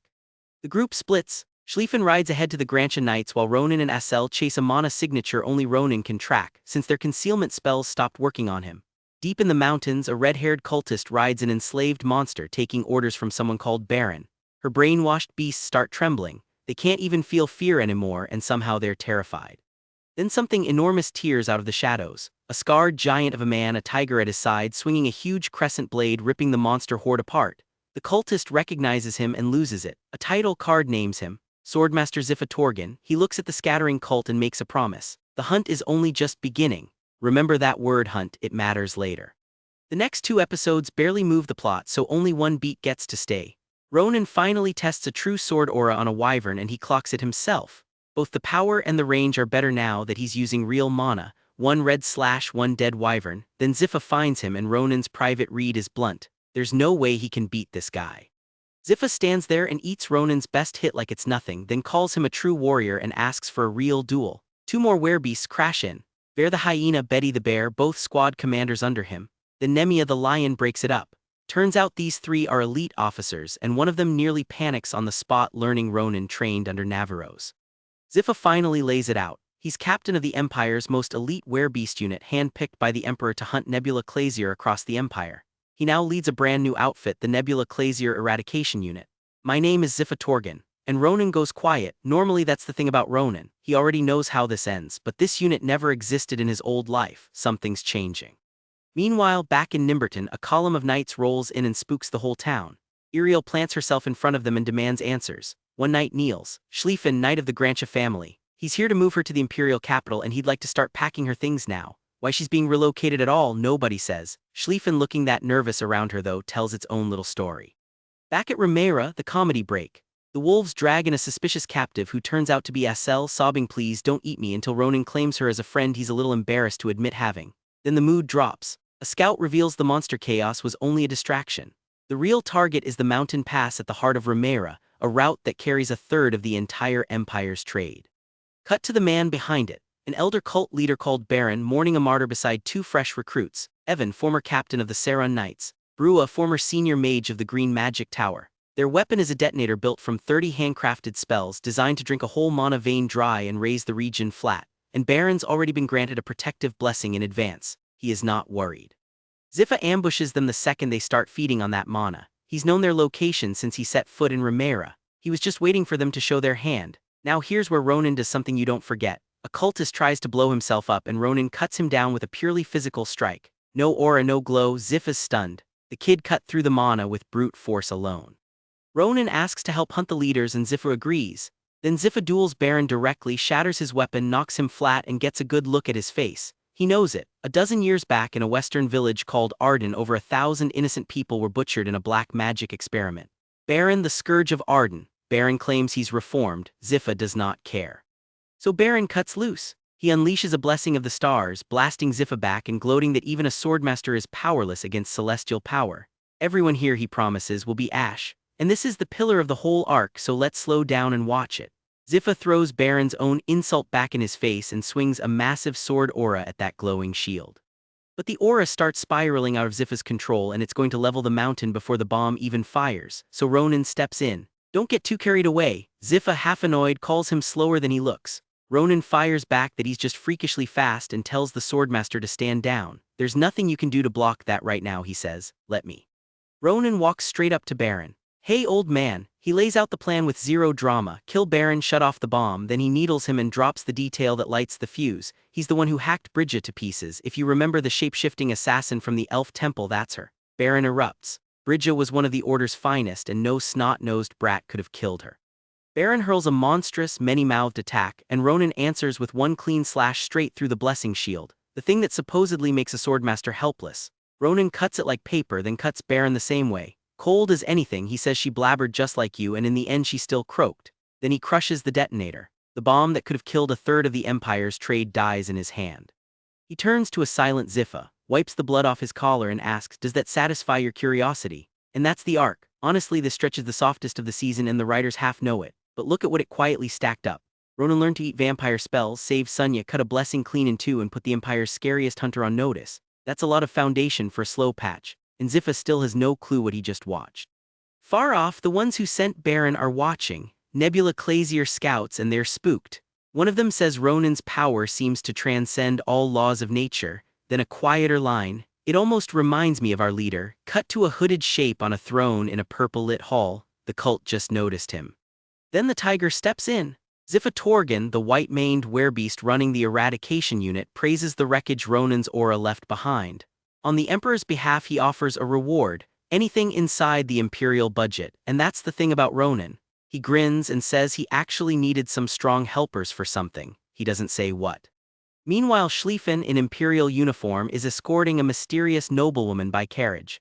His knights keep whispering, who is she? He keeps fussing over whether she's comfortable. Then a monstrous surge hits the road, worse than any wyvern, and Ziffa's troops arrive as backup. Ronan meets Schlieffen after and asks, did you escort my sister here safe and sound? So that's who was in the carriage. Iriel, Ronan moves his sister to Valon into a lavish new mansion walking distance from the academy, their new home. She tears up and offers to cook a celebration meal for him and Schlieffen. Remember, this is the sister he came back through time to save. This is the whole point. Then dinner nearly turns into a bloodbath. A green-eyed, silver-haired swordswoman corners one of Ziffa's werebeast escorts at the gate. "Explain yourself, you two-legged beast." Ziffa stares and goes, "Miss Navarro's?" "Yeah, Ronan's fencing instructor and Ziffa have history. A coliseum years back, the day Navarro's took the swordmaster title off him. Navarro's fires a monolaced serpent strike and freezes the whole escort in place. Ziffa answers with his own aura blast. Ronan steps between them, done with it. "What the hell is wrong with you two?" He warns that hurting his sister will be the last thing either of them does. Ziffa backs off and apologizes for rising to a mere snake woman. Over tea, Navarro's lays out why Ziffa scares her. He led the werebeasts against the Empire during the Night of Fangs, the same war that orphaned Adeshan about 10 years back. He fought to the end, then swore a blood covenant to join the Imperial Army on one condition. "Leave the North alone." "Break that oath," she says, and he's worse than the cult. Then she notices Ronan can summon his sword aura on command now, and her eyes light up. "Let's begin your lessons right away." And in a little cutaway captioned Schlieffen at that same moment, the proud Grantia heir is at Iriel's table, red-faced, gushing, "This tastes like heaven." The rival is smitten. It's genuinely funny. Episode 72 is the power milestone. Navarro's tells Ronan a true sword aura must be made of mana itself, not just muscle. He slashes the dummies and the glow sputters out. She's blunt. He only learned to add a little mana to already brutal strikes. Then she pours her own mana into La Mancha and vaporizes the reinforced training floor. That's the hidden power in legendary blades, her Ursa, the Duke's Palarod, and yes, his own La Mancha. Ronan realizes the sword didn't even react when he tried before. Navarro's explains why. His mana was too low for it to resonate. A sword knows its master's limitations. He isn't strong enough for his own weapon yet. So she drills him into the ground, a brutal mana endurance regimen, and here's the number that matters. In 14 days, his sustained mana flow goes from 48 seconds to over 13 minutes. She says that's faster than most people manage in years. Wreathed in crimson, he finally holds a real sword aura and cleaves a full row of dummies clean. That's the quiet turning point. Up to now, Ronan won on pure technique, cutting through other people's mana with none of his own. Now the mana is his and it's sustained. Then Jaredin Stonesong strolls in, mocks Navarro's, and says he has something important to tell her about that dear student of yours. Cliffhanger. Turns out the urgent news isn't about Ronan, it's about Adeshan. But first, Jaredin's story. He and Navarro's were once mercenaries hired to kill each other. She beat him half to death, and a woman named Sunya nursed him back and married him. That's why Navarro's despises him. She thinks he was too weak to protect his own wife. And Sunya, comatose in a tank for years, just showed her first flicker of hope. Long way to go, he warns, then the real matter. At the Hall of Truth, he puts Adeshan on a mana extractor, a device that pulls out mana to show its true nature. Black tendrils erupt from her. Jaredin names it instantly, Shadow Mana. He explains it like a curse dressed as a gift. Near mythical, dormant for centuries, it hands swordmaster-level strength to someone with zero talent. But it defies the laws of nature, erupts in destructive bursts, and eventually consumes the body holding it. Things never ended well for anyone who had it. Then he asks her straight, "Are you willing to accept it?" Episode 74 is the one this whole section was building toward. Adeshan remembers Ronan's quiet "don't worry," smiles and says, "I gladly accept the consequences of this power, Professor Jaredin." Jaredin starts drawing out her ordinary mana as swirling orange fire. He says it's been clashing with the shadow mana all along. Strip it away and only the shadow remains. But the safe way takes 5 more years. Ronan isn't waiting 5 years. He asks quietly, would ripping someone's mana out all at once hurt them? Told no, they just lose it. He draws his sword and shatters the extracted orb in a single flash of light. Adeshan's mana is gone. Jaredin gasps, "Perfect." Then the shadow surges. The burst knocks her out and sends the caged test animals into a frenzy. She wakes in Ronan's lap with a cold lump in her chest, a permanent core of pure shadow mana. Then Ronan tries something. He tells her to make the shrieking animals be quiet. She does. They go silent instantly. Jaredin goes pale, mind control. And here's the payoff the whole series has been sitting on. A vision opens on Ronan's previous life. Grand Marshal Adeshan, the Iron Lady, commanding an army of mind-controlled soldiers who don't even fear death, wearing a horned, winged battle form spitting fire. She once told him there was no other way to ensure victory. That is the only reason you and I are still alive. So now Ronan knows exactly what this sweet teaching assistant becomes. He already knows how this ends, and episode 75 lets her feel it too. She's terrified of turning into someone who sacrifices innocent people and manipulates them like puppets. She makes him promise to stop her if she ever gets like that. He agrees, half joking he won't even hesitate to push you off a cliff. She does not find that funny. Then a peaceful time skip. Adeshin trains her new power from 1 sparrow up to 5 birds at once. Sita learns the blood demon technique from Ophelia and nails a blood shot on the first try, and Baron delivers the news Ronan wanted. His request to visit the Tower of Dawn to dig into his curse is approved. One classmate gets sent along. Escort logistics skipped. Nothing there changes the story. On the flying ship, the classmate turns out to be Ursabet Akaluja, sulking alone, still nagging Ronan about that Akaluja invitation she offered him. Then a massive fireball screams at the ship. Her telekinesis flares, invisible hand, she flings Ronan up and he cleaves the fireball clean in midair. The blast shatters into burning shards and Ursabet torches the rest with a wall of flame. At the tower, Baron explains why it's been sealed off. Nebula Clazier infiltrated the staff, and when they were cornered, they set off a self-destruct spell that wiped out nearly a fifth of the land around the tower. That fireball was no accident. At the gate, they're met by Deputy Tower Master Aeon Pillar, and Ronan clocks who he is. In the war against Ahayut, Pillar hurled himself into the fighting and set himself ablaze over and over to save his comrades, never flinching as his body burned to ash. They called him the Firebird. No way, Ronan thinks, that man is not with the cult. Inside, Pillar admits something chilling. No mage in the tower even saw the fireball coming. Ronan works it out, hiding a spell that big from everyone would take a massive perception interference spell beyond even a 7th circle mage like Pillar. He names the one man who could, Lorhan, the only 9th circle archmage in the Empire, the one who sealed a giant during the Great War. Ronan doubts Lorhan though, loyal to the very end. Pillar hands him a fire spell scroll and library access and points him to the librarian, a cheerful orange-haired elf who introduces herself as heir, exactly the one Sarante told him to find. Ronan shows her a green ring. She recognizes it at once. That's Sarante's ring. And it breaks her. It's been so long since I saw anything of his, she cries before turning on Ronan. A giant illusory wolfmaw swallows the air around him, and she warns there'll be a very heavy price if he hurts Sarante for that ring. He lowers his guard and offers to explain. That's the section. The calm ended, the mana became his, and the sweetest character on the show just became the Empire's Iron Lady-in-Waiting. So he explains, and the wolfmaw fades. She apologizes fast, mortified. This was clearly a misunderstanding on my part. She tells him, I'm truly sorry for alarming you, Ronan. Then he notices something. Her spell was shaped like a wolf. Are you a spirit? He asks. She is, not an elf, not a librarian by birth, a spirit that Sarante tamed. Centuries ago she was something uglier, a violent wolf spirit who tormented humans and stole their land for sport. Sarante walked right up to that rage and stayed calm. You're on my turf, she snarled. I'm sorry, he said, but you're going to have to come with me. Green magic, and it was over. He brought her to the tower and taught her to spread love and kindness. She's lived by it ever since. Then she asks the question that lands like a stone. Will Sarante come visit? And Ronan lies. He's busy, he says, can't stand to be away from that god Senial. She relaxes, he doesn't. 3 days later he's still buried in curse books, getting nowhere, sick of all the reading. And then the green ring on his hand flashes and changes shape on its own. No reason given, it just does. He reads a word out loud that keeps repeating. Vajra. Air goes white and grabs him. Nobody should have handed him a book with that name, because Vajra is the most notorious forbidden book in history, written by a demon, and it grants infinite power plus a bottomless urge to destroy everything you see. It sank a peaceful kingdom once, and in the dark the Tower Master Lardhan stands over a beaten figure. This must be done, he says, for the tower's future. Now back up a few days. There's a flashback here and I'll keep it tight. A purple-haired Akaluja mage is practicing a fire spell alone at night when she picked up from Aeon Pillar. She senses she's not alone and catches hooded intruders spying on her. She knows their faces. You're one of the people who went missing, she says. It's Ursabet, the magic department valedictorian, and these are the vanished tower mages back in hostel. One face stops her cold. Sion Grantia, third daughter of House Grantia, Schlieffen's little sister, here on exchange. Ursabet's no fool. In a Akaluja and Grantia war would gut both houses, so someone's pulling strings, someone who wants that war. She's right, she just doesn't know who yet. Then a massive winged shadow unfolds behind her, seizes her in a skeletal hand and locks her in place with raw fear.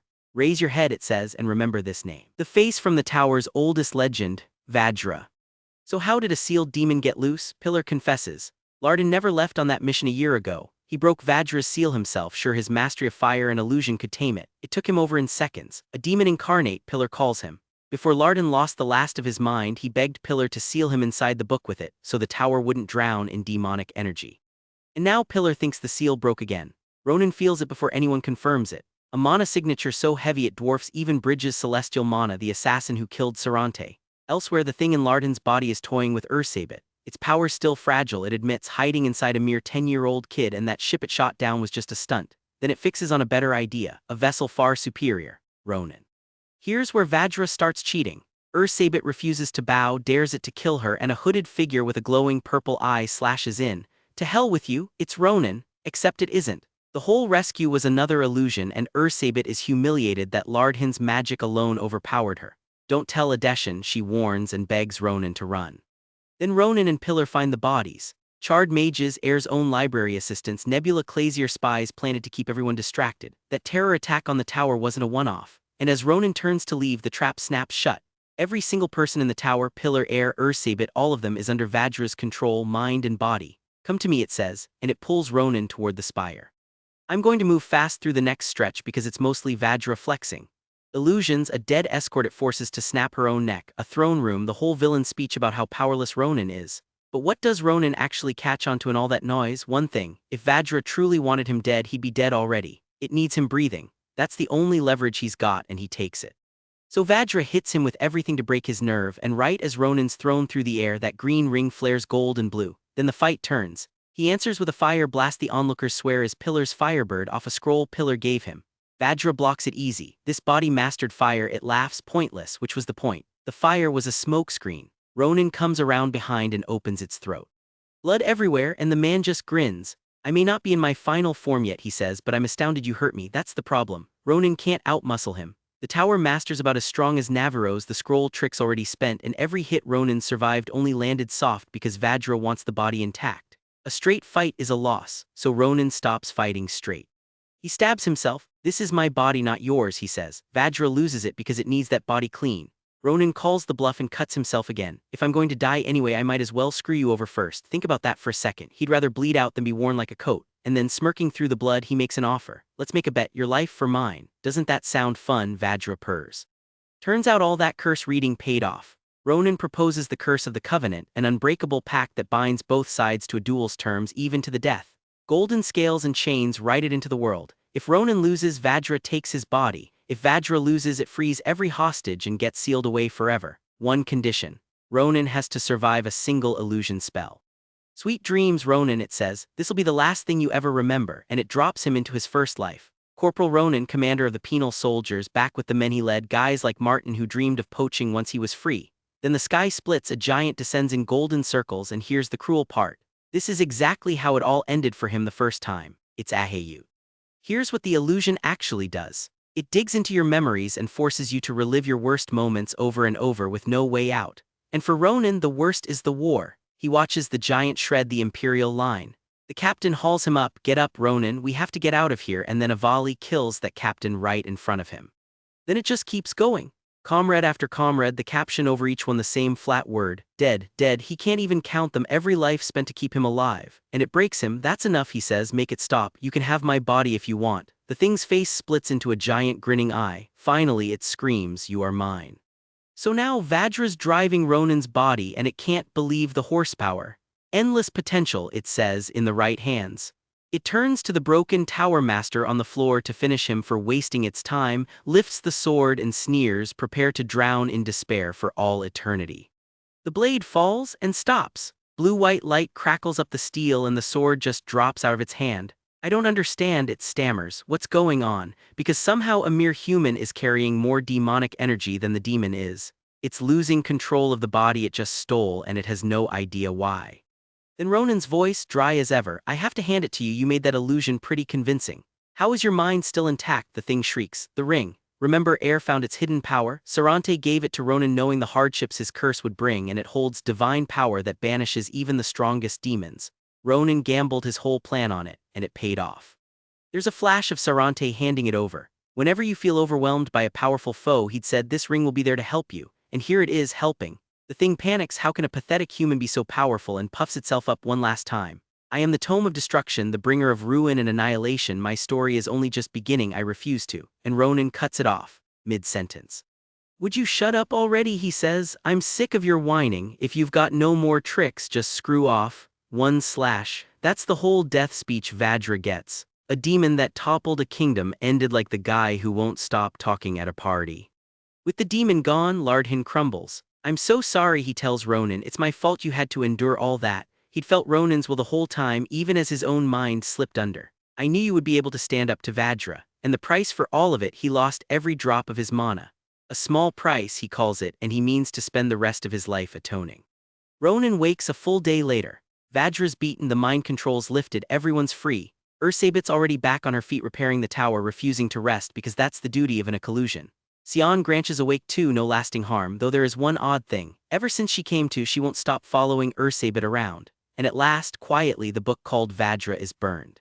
Then the arc earns its ending. On a sunset beach, Ronan finds air and starts to tell her the truth about Sarante. She stops him, she doesn't need it spelled out, so he lifts the ring one more time and it gives up a last vision. Sarante, translucent, come to say the goodbye he never got to say. Thank you for being a ray of light and warmth, he tells her, in my otherwise insignificant life. Then he fades. My dear friend Air murmurs. He was an unusual one, but he had a heart of gold. Ronan sails off and the Tower of Dawn arc closes. A mid-season detour, sure, but it's the one where he trades his own blood to win. And whatever the demon left behind when it lost is still there in his chest, waiting. That's the thing about Ronan. He knows how most of this ends, not that. So Ronan comes home from the Tower of Dawn with a souvenir he never asked for. One night on the Academy grounds, he's testing his sword aura alone when something goes wrong. Purple energy rips straight through his blade. What the hell is this, he yells. He knows that feeling. It's the celestial mana those Nebula Clazier bastards use. A pulsing orb forms in his chest and he curses the name Vajra. What did he do to me, he asks. Turns out plenty. The Tower of Dawn officials who handed him back the burned book had buried the truth in a joke. When Vajra failed to take Ronan's body, it did the next best thing. It fused with him. Its power lives inside him now. Sparring with Navarros, she stops cold. Why do I now sense a core in you, she asks. She jokes it might be a tumor, then gets offended on his behalf when she realizes what it actually is. A core is a swordsman's milestone. It stores mana apart from the heart to feed a sword aura, and it normally takes over a decade to grow. Ronan grew one overnight.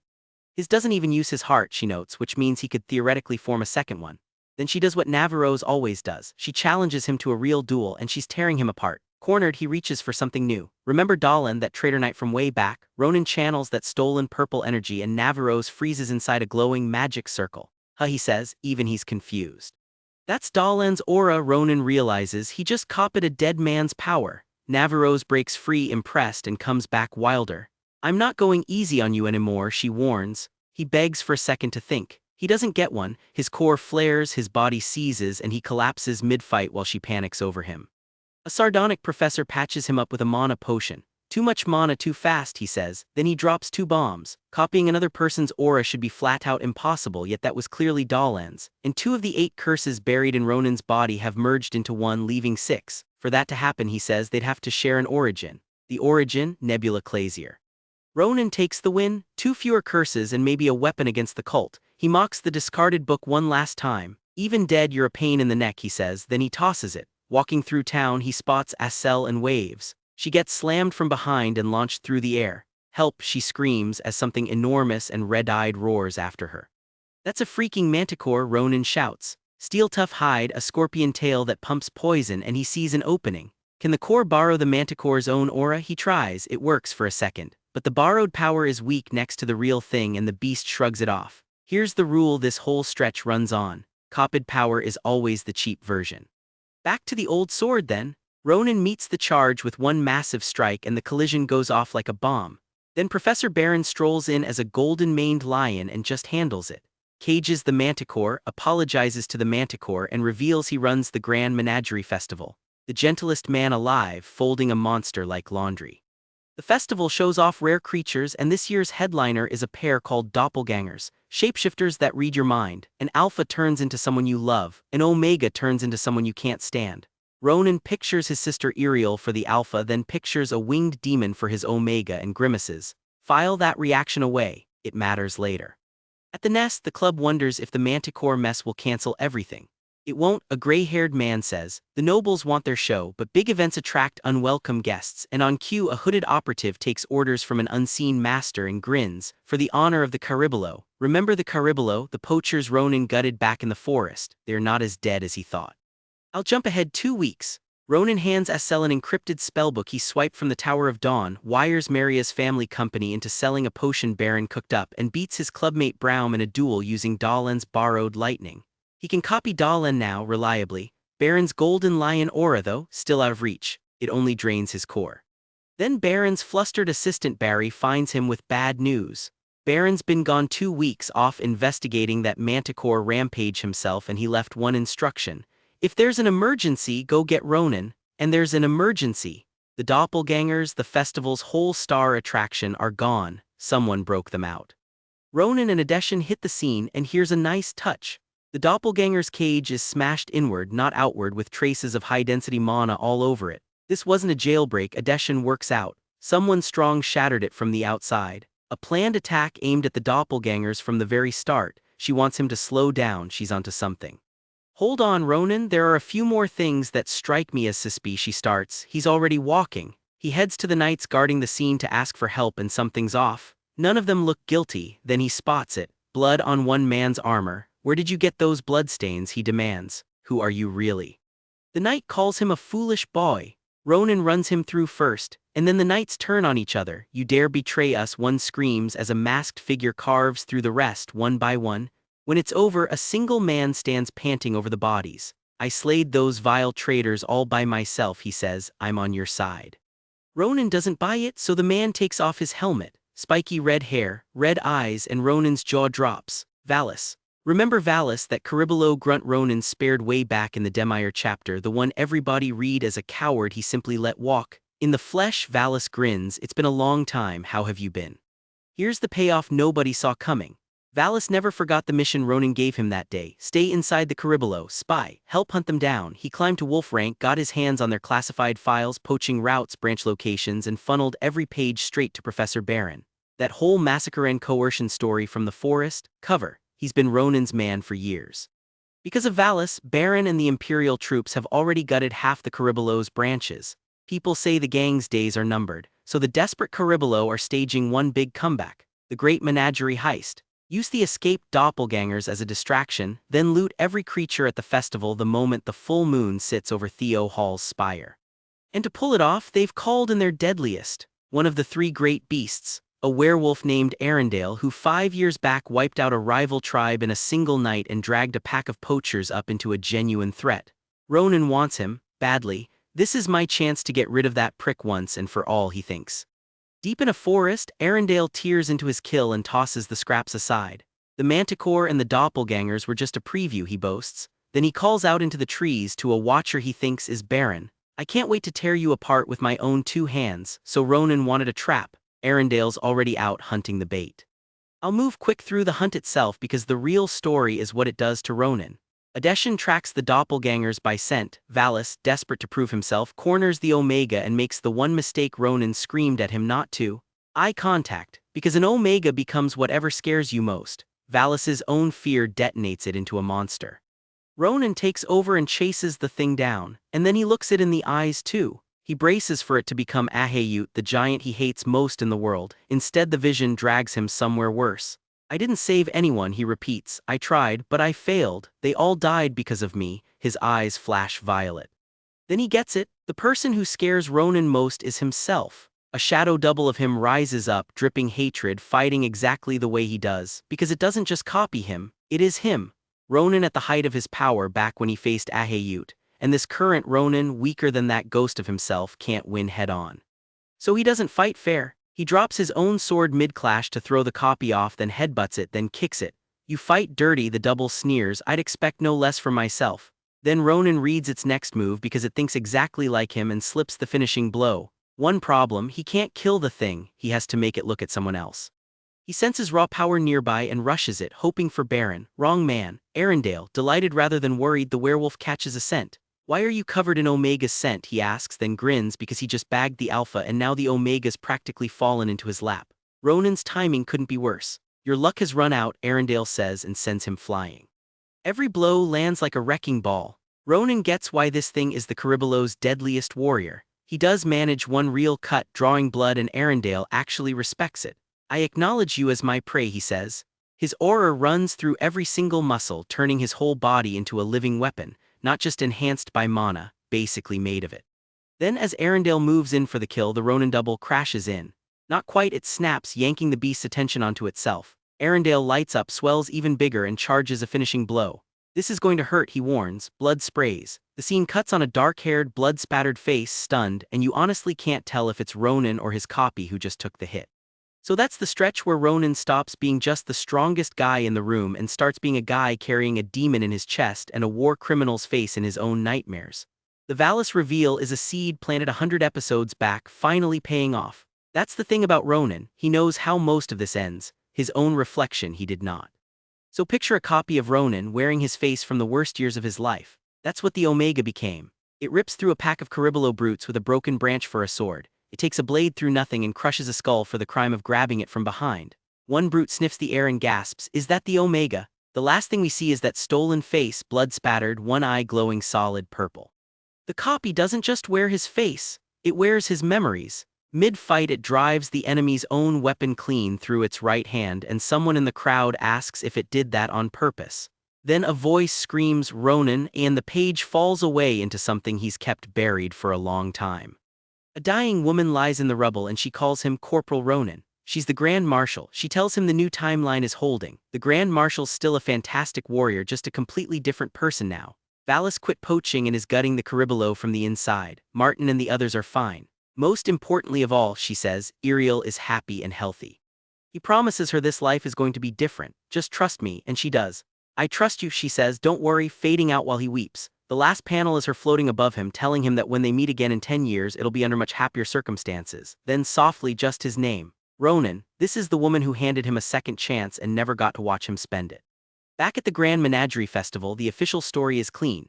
Ronan found the missing doppelgangers. Professor Baron foiled the Caribolo. In Baron's lab, Ronan gets the real credit for tracking the escaped Caribolo outside the capital and stopping them alone. Then Valus bursts in tears to announce he's the professor's new teaching assistant. Remember the spy reveal a few episodes back? This is his cover quietly becoming a life.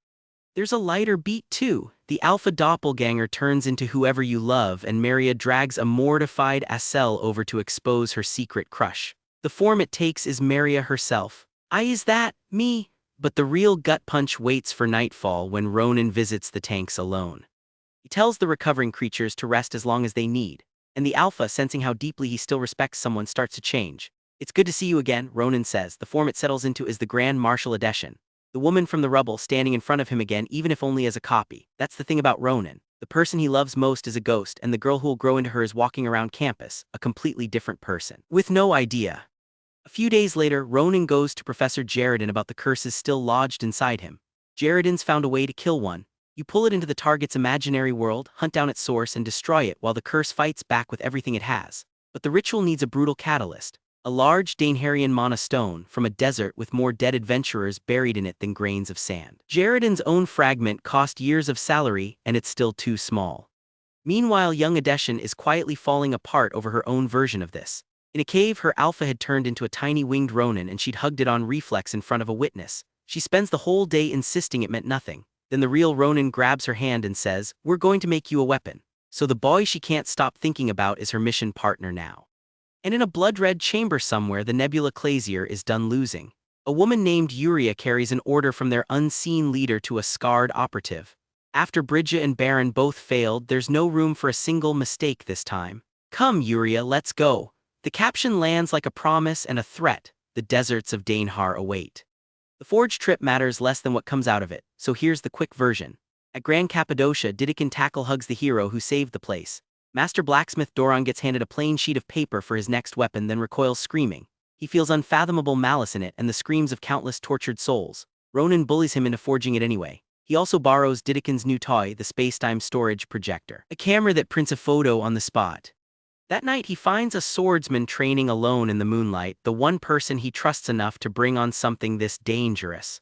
The guy has no interest in a mission, only a duel, so Ronan pulls out his bait, something glows. The swordsman freezes mid-sentence. That dazzling light, could it be? The partner is Schlieffen, and the bait is an 8-photo set of Ronan's sister Iriel, which reduces the proud Grantia heir to actual tears. He just isn't allowed to look until the job's done. They land in Carlisle, the southwestern desert, hotter than Ronan remembered and reeking of blood. This is where treasure hunters who couldn't earn a mana stone turn bandit. A scout named Pip radios his boss Kang, leader of the Red Desert Raiders. Two pretty boys alone, easy ransom. Then Schlieffen senses 30 raiders from a distance and folds his maelstrom blade into a tornado of sword aura that flattens them before they swing. Ronan's genuinely stunned at how far he's come. Kang stumbles through the wreckage and gets run through from behind by Ronan, who eyes the survivors and smiles. He needs a few guinea pigs. Here's what the guinea pigs are for. Ronan's new dagger is finished, humming with something dark. He names it Ymir and it's razor sharp. He loves it. He carves through the bandits without taking a single hit. Their bald leader rallies them behind a wall he calls the Crimson Shield, and Ronan breaks it in one strike. When the leader runs, Ronan throws the dagger after him. A purple magic circle triggers, a spiderweb of aura shoots out, and it nets every last man at range before he finishes them. On the road, Ronan explains the trick. Ymir lets him fire long-range attacks by channeling whatever skill he's already using. A trade secret. Then a crashing sound stops them. They find a wounded giant pink rockbird, a mount of the people of Dainhar, and an unconscious white-haired boy beside it. Sita heals him and the boy wakes straight into a nightmare. His home city is burning. A tattooed guardian and the boy's own brother are fighting a masked enemy in spiked armor, who grins, "Are you all ready to be exterminated?" The masked man takes the guardian's head in one slash. The brother forces the boy onto the last rockbird and sends him off as an explosion swallows everything. The boy jolts awake screaming and swings at his rescuers, begging them to give his brother back. Ronan just tells him to breathe. "I have a feeling we might need each other." The boy explains it. The invaders rose up out of the ground one night, and even Dainhar's finest couldn't scratch them because their power is completely immune to attacks. They called themselves the Heralds of the Star, and we know that name. It's the Nebula Clazier done hiding. Ronan remembers these desert warriors from his previous life. They once cost his army months on a 3-day job, so whatever the cult wants out here, it's worth blowing their own cover. The boy tries to head back alone and gets ambushed by an iron-armored beast. Schlieffen cuts it off, more converge, and Ronan answers with a tornado of sword aura that erases the lead machine.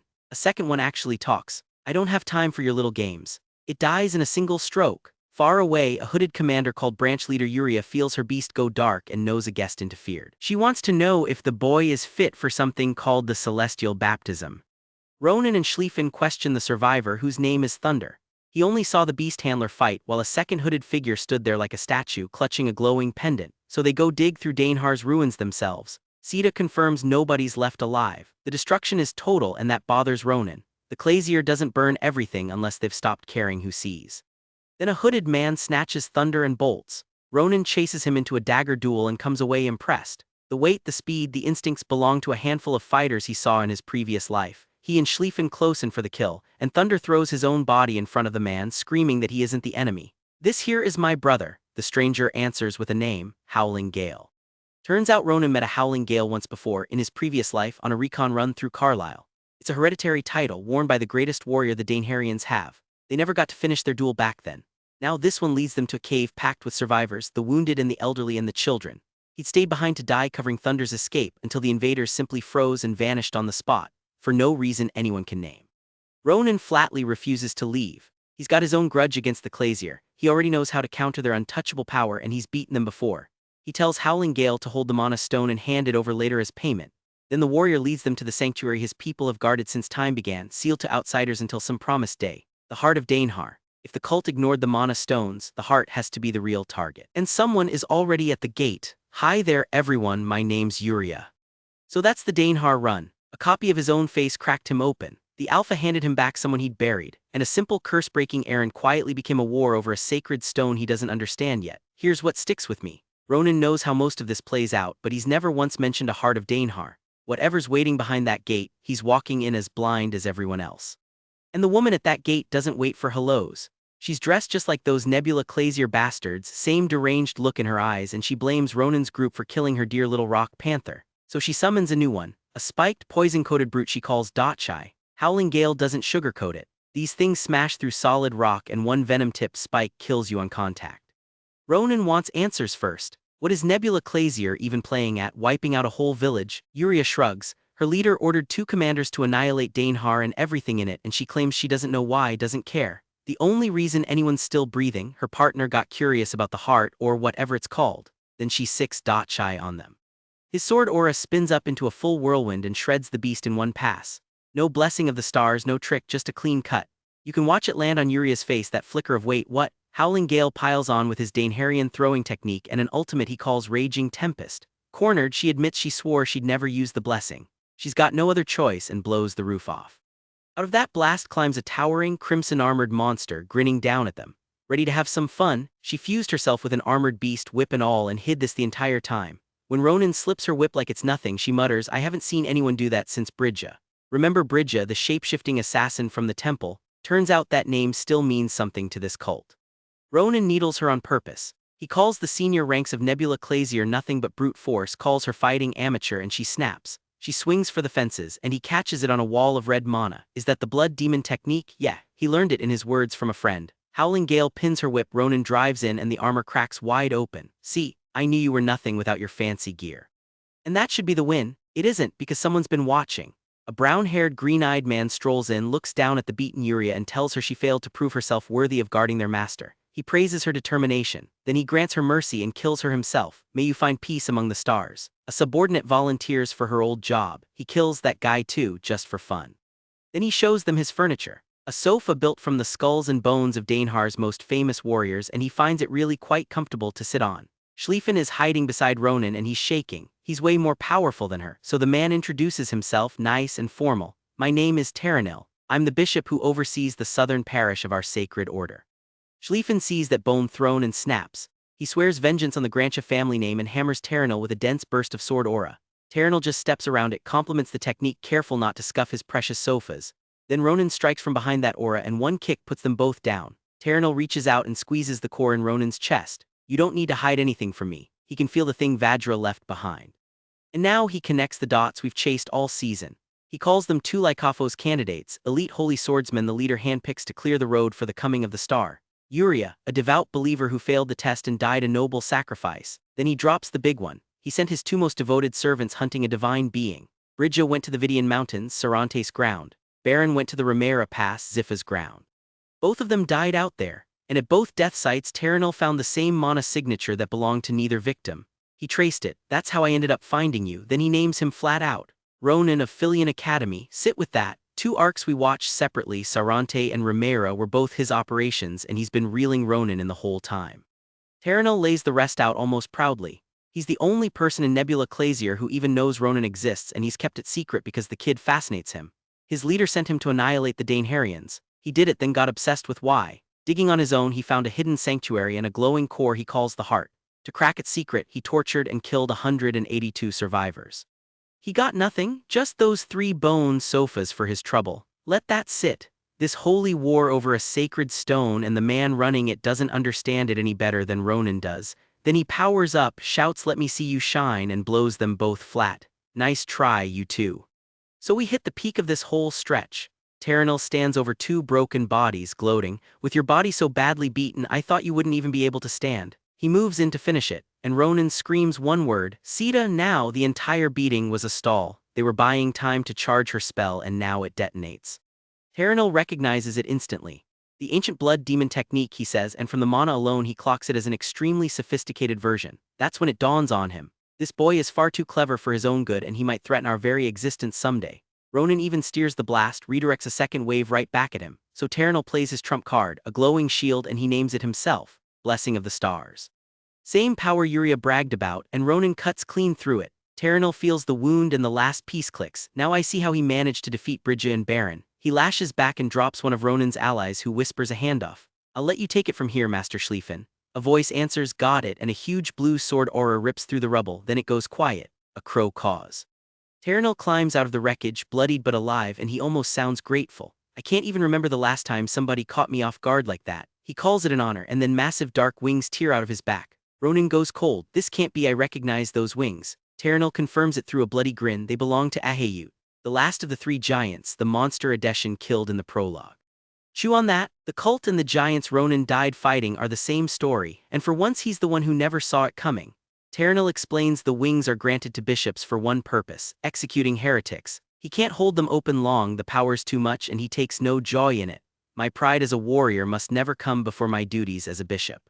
He spreads them for the finish, and Ronan, out of gas, no Sita left to heal him, starts to break. Maybe this really is the end. Then Schlieffen of all people picks him up. "Stand up, Ronan." He hates admitting it, but he can't win alone. He'll bait the bishop with his wind-reading swordsmanship, and Ronan gets exactly 1 shot. He even jokes that if Ronan blows it, he owes him a 10-shot photo spread of Iriel.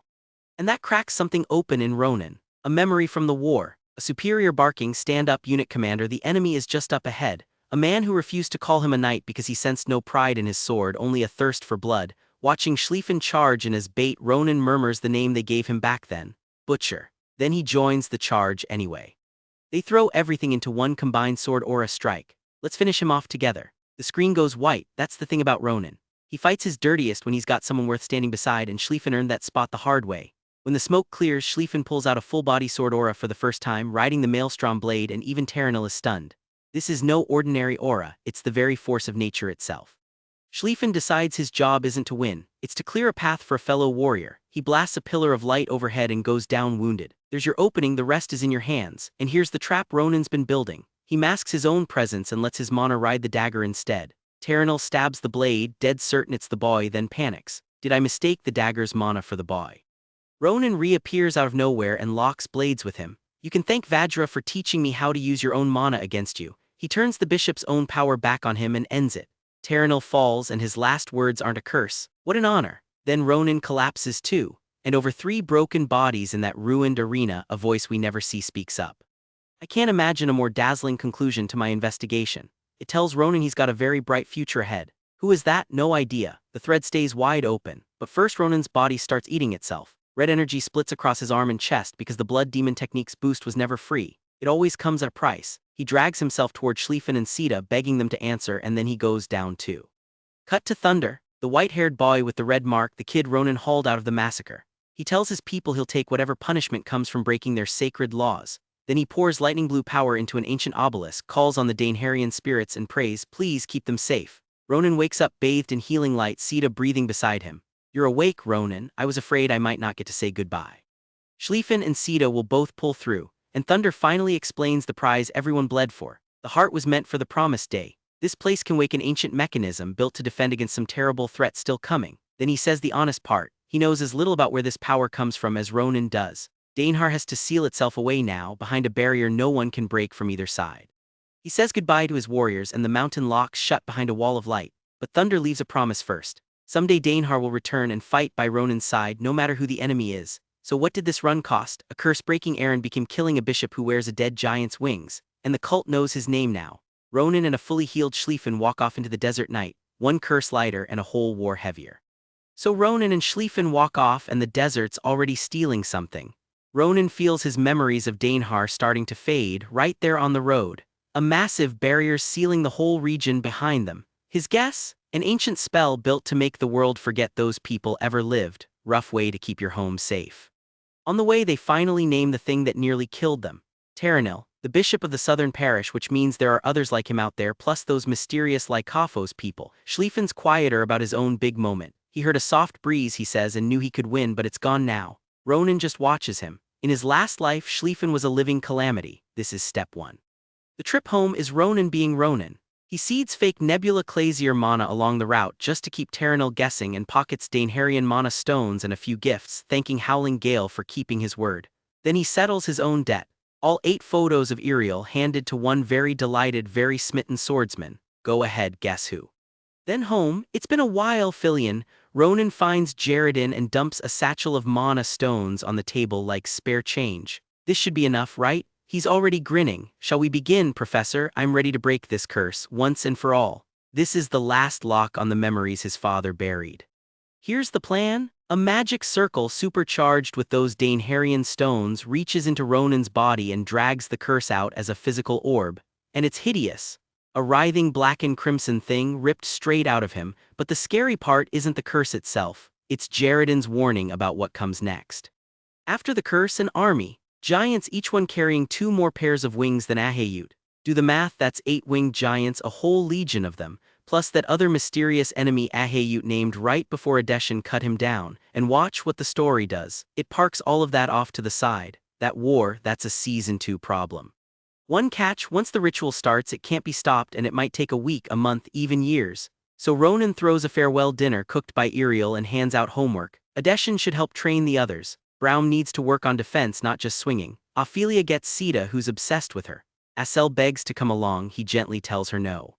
They take a flurry of photos. Click, click, click. A short night, a lot of unspoken feelings, everybody smiling anyway. Ronan admits Iriel worried him most, then corrects himself. My sister's the strongest of us all. The ritual ignites a blackened crimson vortex tearing around him. A voice says, meet again with a smile. Keeping that promise, he narrates, would take far longer than he expected.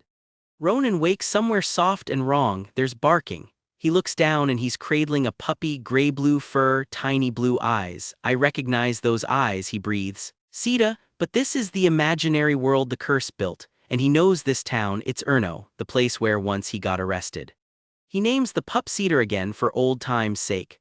But Sekret warned him this curse would do anything to fool him, and the town feels a touch too peaceful. Then a caption drops like a stone. That was the day Sita died. And it was also the first time Ronan ever killed someone, 3 masked men, 1 dripping blade. The scene rewinds and tries again. A runaway carriage driven for sport by Baron Dantel's drunk son comes barreling at a girl named Camilla. Ronan shoves her clear and eats the crash. Sweet, right? Except when she reaches to pet the dog, he slaps her hand away. Drop the act. A pink vortex tears open where she stood and the thing speaks. You truly are your father's son, Ronan. The curse admits it played nice. It let 3 shadow men walk instead of making Ronan relive their deaths. He shrugs it off. You can't move forward while you're still holding the past, he says, and the thing almost sounds proud of him. Then it makes an offer he can't refuse. Face the true origin of who you are. Ronan steps in and loses control of his own hands. He's inside someone else now. He watches a hooded, scarf-wrapped man writing in a spellbook by a window. An elf woman named Elsia walks in and calls him savior. Then the man finishes the book and names it Vajra. Ronan is watching the forbidden tome get written 2,000 years ago. It gets stranger. The hooded man visits a loud craftsman named Alabrige who fits a one-legged girl with a working prosthetic. Ronan's stomach drops. He knows that name from an old Rodalan report, the Nebula, Clazier's greatest maker of destructive weapons, and a shadow gives it away. Alabrige is a black dragon wearing a man's face, and the townsfolk kneel and thank the savior for saving them. This is the cult. A warning card and then a second pair of eyes. A white-haired girl in a nightgown is watching this same vision, and she's seen it before, back when she broke her own first curse. A hooded figure with glowing eyes reaches out of the smoke. Then is that swordsman, she starts, and Ronan finishes it. My father. The curse just lets that question hang there. Then a fight. The hooded man's people brag he killed a horde of monsters without a drop of blood on him. A fire dragon torches the half-rebuilt town and he splits its flame with one stroke. The beast rises again. Crimson death gargons of the infamous Navardos clan, and then she descends. Navardos, the mother of flames, a noble dragon demanding the man who killed her servant. The savior doesn't deny it. His brother did it, he says, and it was justice since her servants ate the townsfolk first. Navardos won't hear it, fire breath, and he walks straight through it, slicing the flame in half. A human can't surpass the limits of his species, the dragon gasps right before he cuts it down. Ronan goes cold. Those are Miss Navarros's sword techniques. And that's the hook of the whole vision, because once in a real memory Navarros told a young Ronan about her true teacher, a man she met deep in the great southern jungle. It was through my first defeat at his hands, she said, that he laid the foundation of my swordsmanship. Next to his mastery she was practically an amateur. See him and you'll understand. Back in the vision, the savior finishes the dragon like it's a chore. Gather up those horns, he tells Alabrige, they're valuable. The crowd roars. The savior defeated the dragon, but he's already fretting about revenge, so he decides to go apologize in person at the Red Dragon's sanctuary. Who apologizes to a dragon? This man does. On his way, a warning. Watch the central region, there's a wild young troublemaker of a dragon named Orsay, and Ronan nearly cracks up. In his own era, Orsay is a legend. The evil dragon, the first emperor, beaten in an epic battle and banished to the west. Here he's just a punk kid. Then Ronan gets yanked out and some green-haired stranger is studying his memories like glowing cubes. Years pass inside the vision. The town is fully rebuilt and a red-haired leader, a girl who lost her leg to a monster as a child, tearfully asks the departing savior, are you truly leaving us? His worshippers pray for the blessing of the stars to walk with him and beg to follow. He waves the credit off. Thank the stars, not me. Then atop a mountain under a sky full of stars he names the movement. I shall call our order, Nebula Clazier. So sit with that. The cult burning down the empire in Ronan's presence started as a genuine miracle, a masked man who saved towns and slew dragons and asked for nothing. That's the thing about Ronan's world. Nothing evil started out that way, and the curse left one word ringing in his ears. Father. He doesn't get the whole truth here, but the roots go back 2,000 years and season 2 is where they bloom. The vision doesn't let up. It jumps 1,000 years down the line and there's another kingdom on fire. Same 3 figures watching it burn. The savior, the disguised dragon Alabrige, the elf scribe Elsia, and they've lost count of how many kingdoms they've watched die. Their guess, at least several dozen times. Ronan, watching from the present, finally gets it. This cycle's been running for 1,000 years. That's why the cult in his own time feels so different from these three. He wants to see the Savior's face, but the vision won't show him, not yet. Here's where the family cracks. Elsia still hears people begging to live under all that carnage, still believes the hunger for salvation grows strongest right when everything's about to end. But Alabrige, his eyes glowing red now, and he's done. 1,000 years of saving humans who keep tearing each other apart. His pitch is ice cold. Human beings are born to destroy themselves. Saving them isn't mercy, it's foolish hypocrisy, and there are others far more deserving. The Savior won't have it. You can't measure the worth of the lives you wish to save. That's arrogance dressed up as a noble cause. People just need a little more time. So they part, different stars now, the Savior admits, and he walks off alone toward the fire. For I intend to continue following my star. He even offers a blessing on his way out, and that's when Alabrige drives a massive dark blade through his back, mid-sentence, mid-blessing. The other Nebula Clazier witnesses lose it. They never agreed to this. Elsia sees what the blade's really doing. It's draining the Savior's blessing of the stars itself. This is a divine sword, Alabrige gloats, forged over centuries from ore from another world, built to absorb any power at all. You're not worthy of being the Savior. And the wounded man, bleeding out, just accepts the fight. He calls his betrayer by the name the vision keeps blacking out. They clash one last time, a blinding exchange, and the winner's left deliberately vague. A slumping silhouette, Alabrige stunned, and then the panel Ronan's been begging for. The Savior's mask comes off, his face shown at last, and Ronan screams one word: Father. Now breathe, because a screamed word inside a curse vision is not a birth certificate. That's the whole point of a curse that mines your head. So hold that father loosely, because the very next chapter makes you ask who's really telling this story. Chapter 127 lingers on that last duel. A hooded figure in white and lavender against the white-haired swordsman, all ringing steel. Somewhere a young believer watches through a web of starlight, calling it the greatest swordsmanship he's ever seen. Two others watch from the edge, noting both fighters had been hiding their real power this whole time.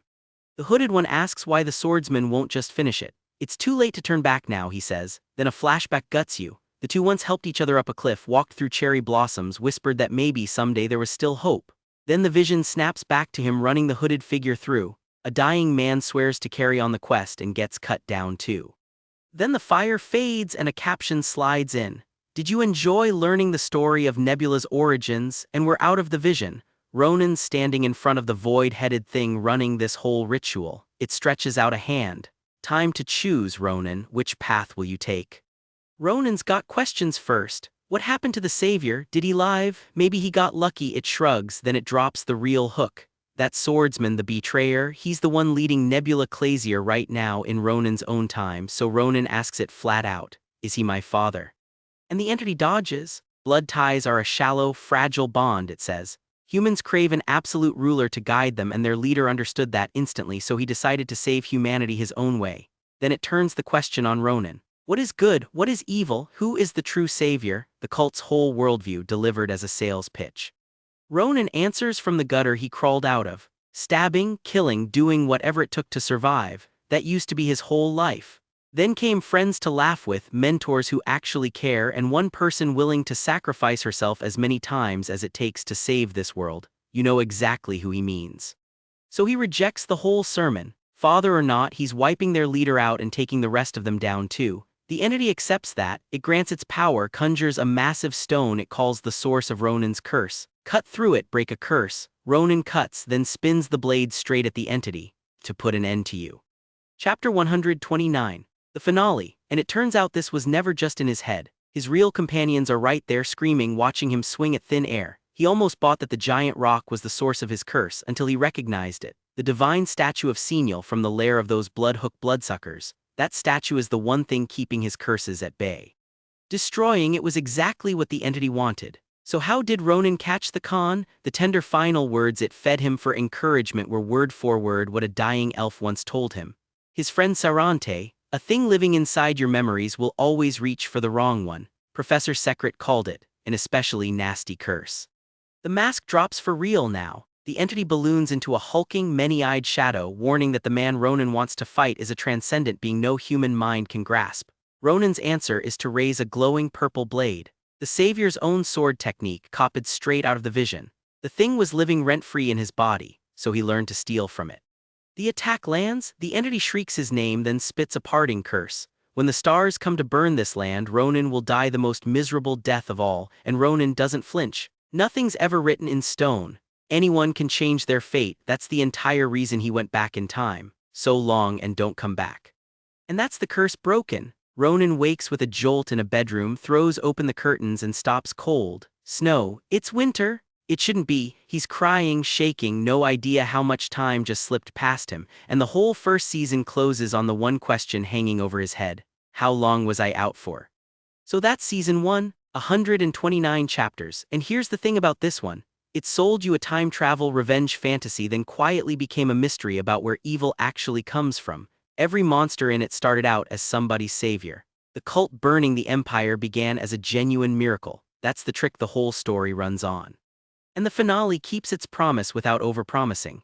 The investigation Ronan started pays off. You get the cult's full origin, a 1,000-year rot, a betrayal at its root. But the big two stay locked. The leader's name and whether that unmasked face is really his father. Those belong to Season 2, which, good news, is airing right now. We skipped a few small things this run, and that mid-season stretch around the tower drags in spots. But the shape holds from the first panel to the last. Original story by C.O. Guando, art by C.H. Support the official release. Season 2 is already dropping chapters, so subscribe and stick around. We're covering everyone.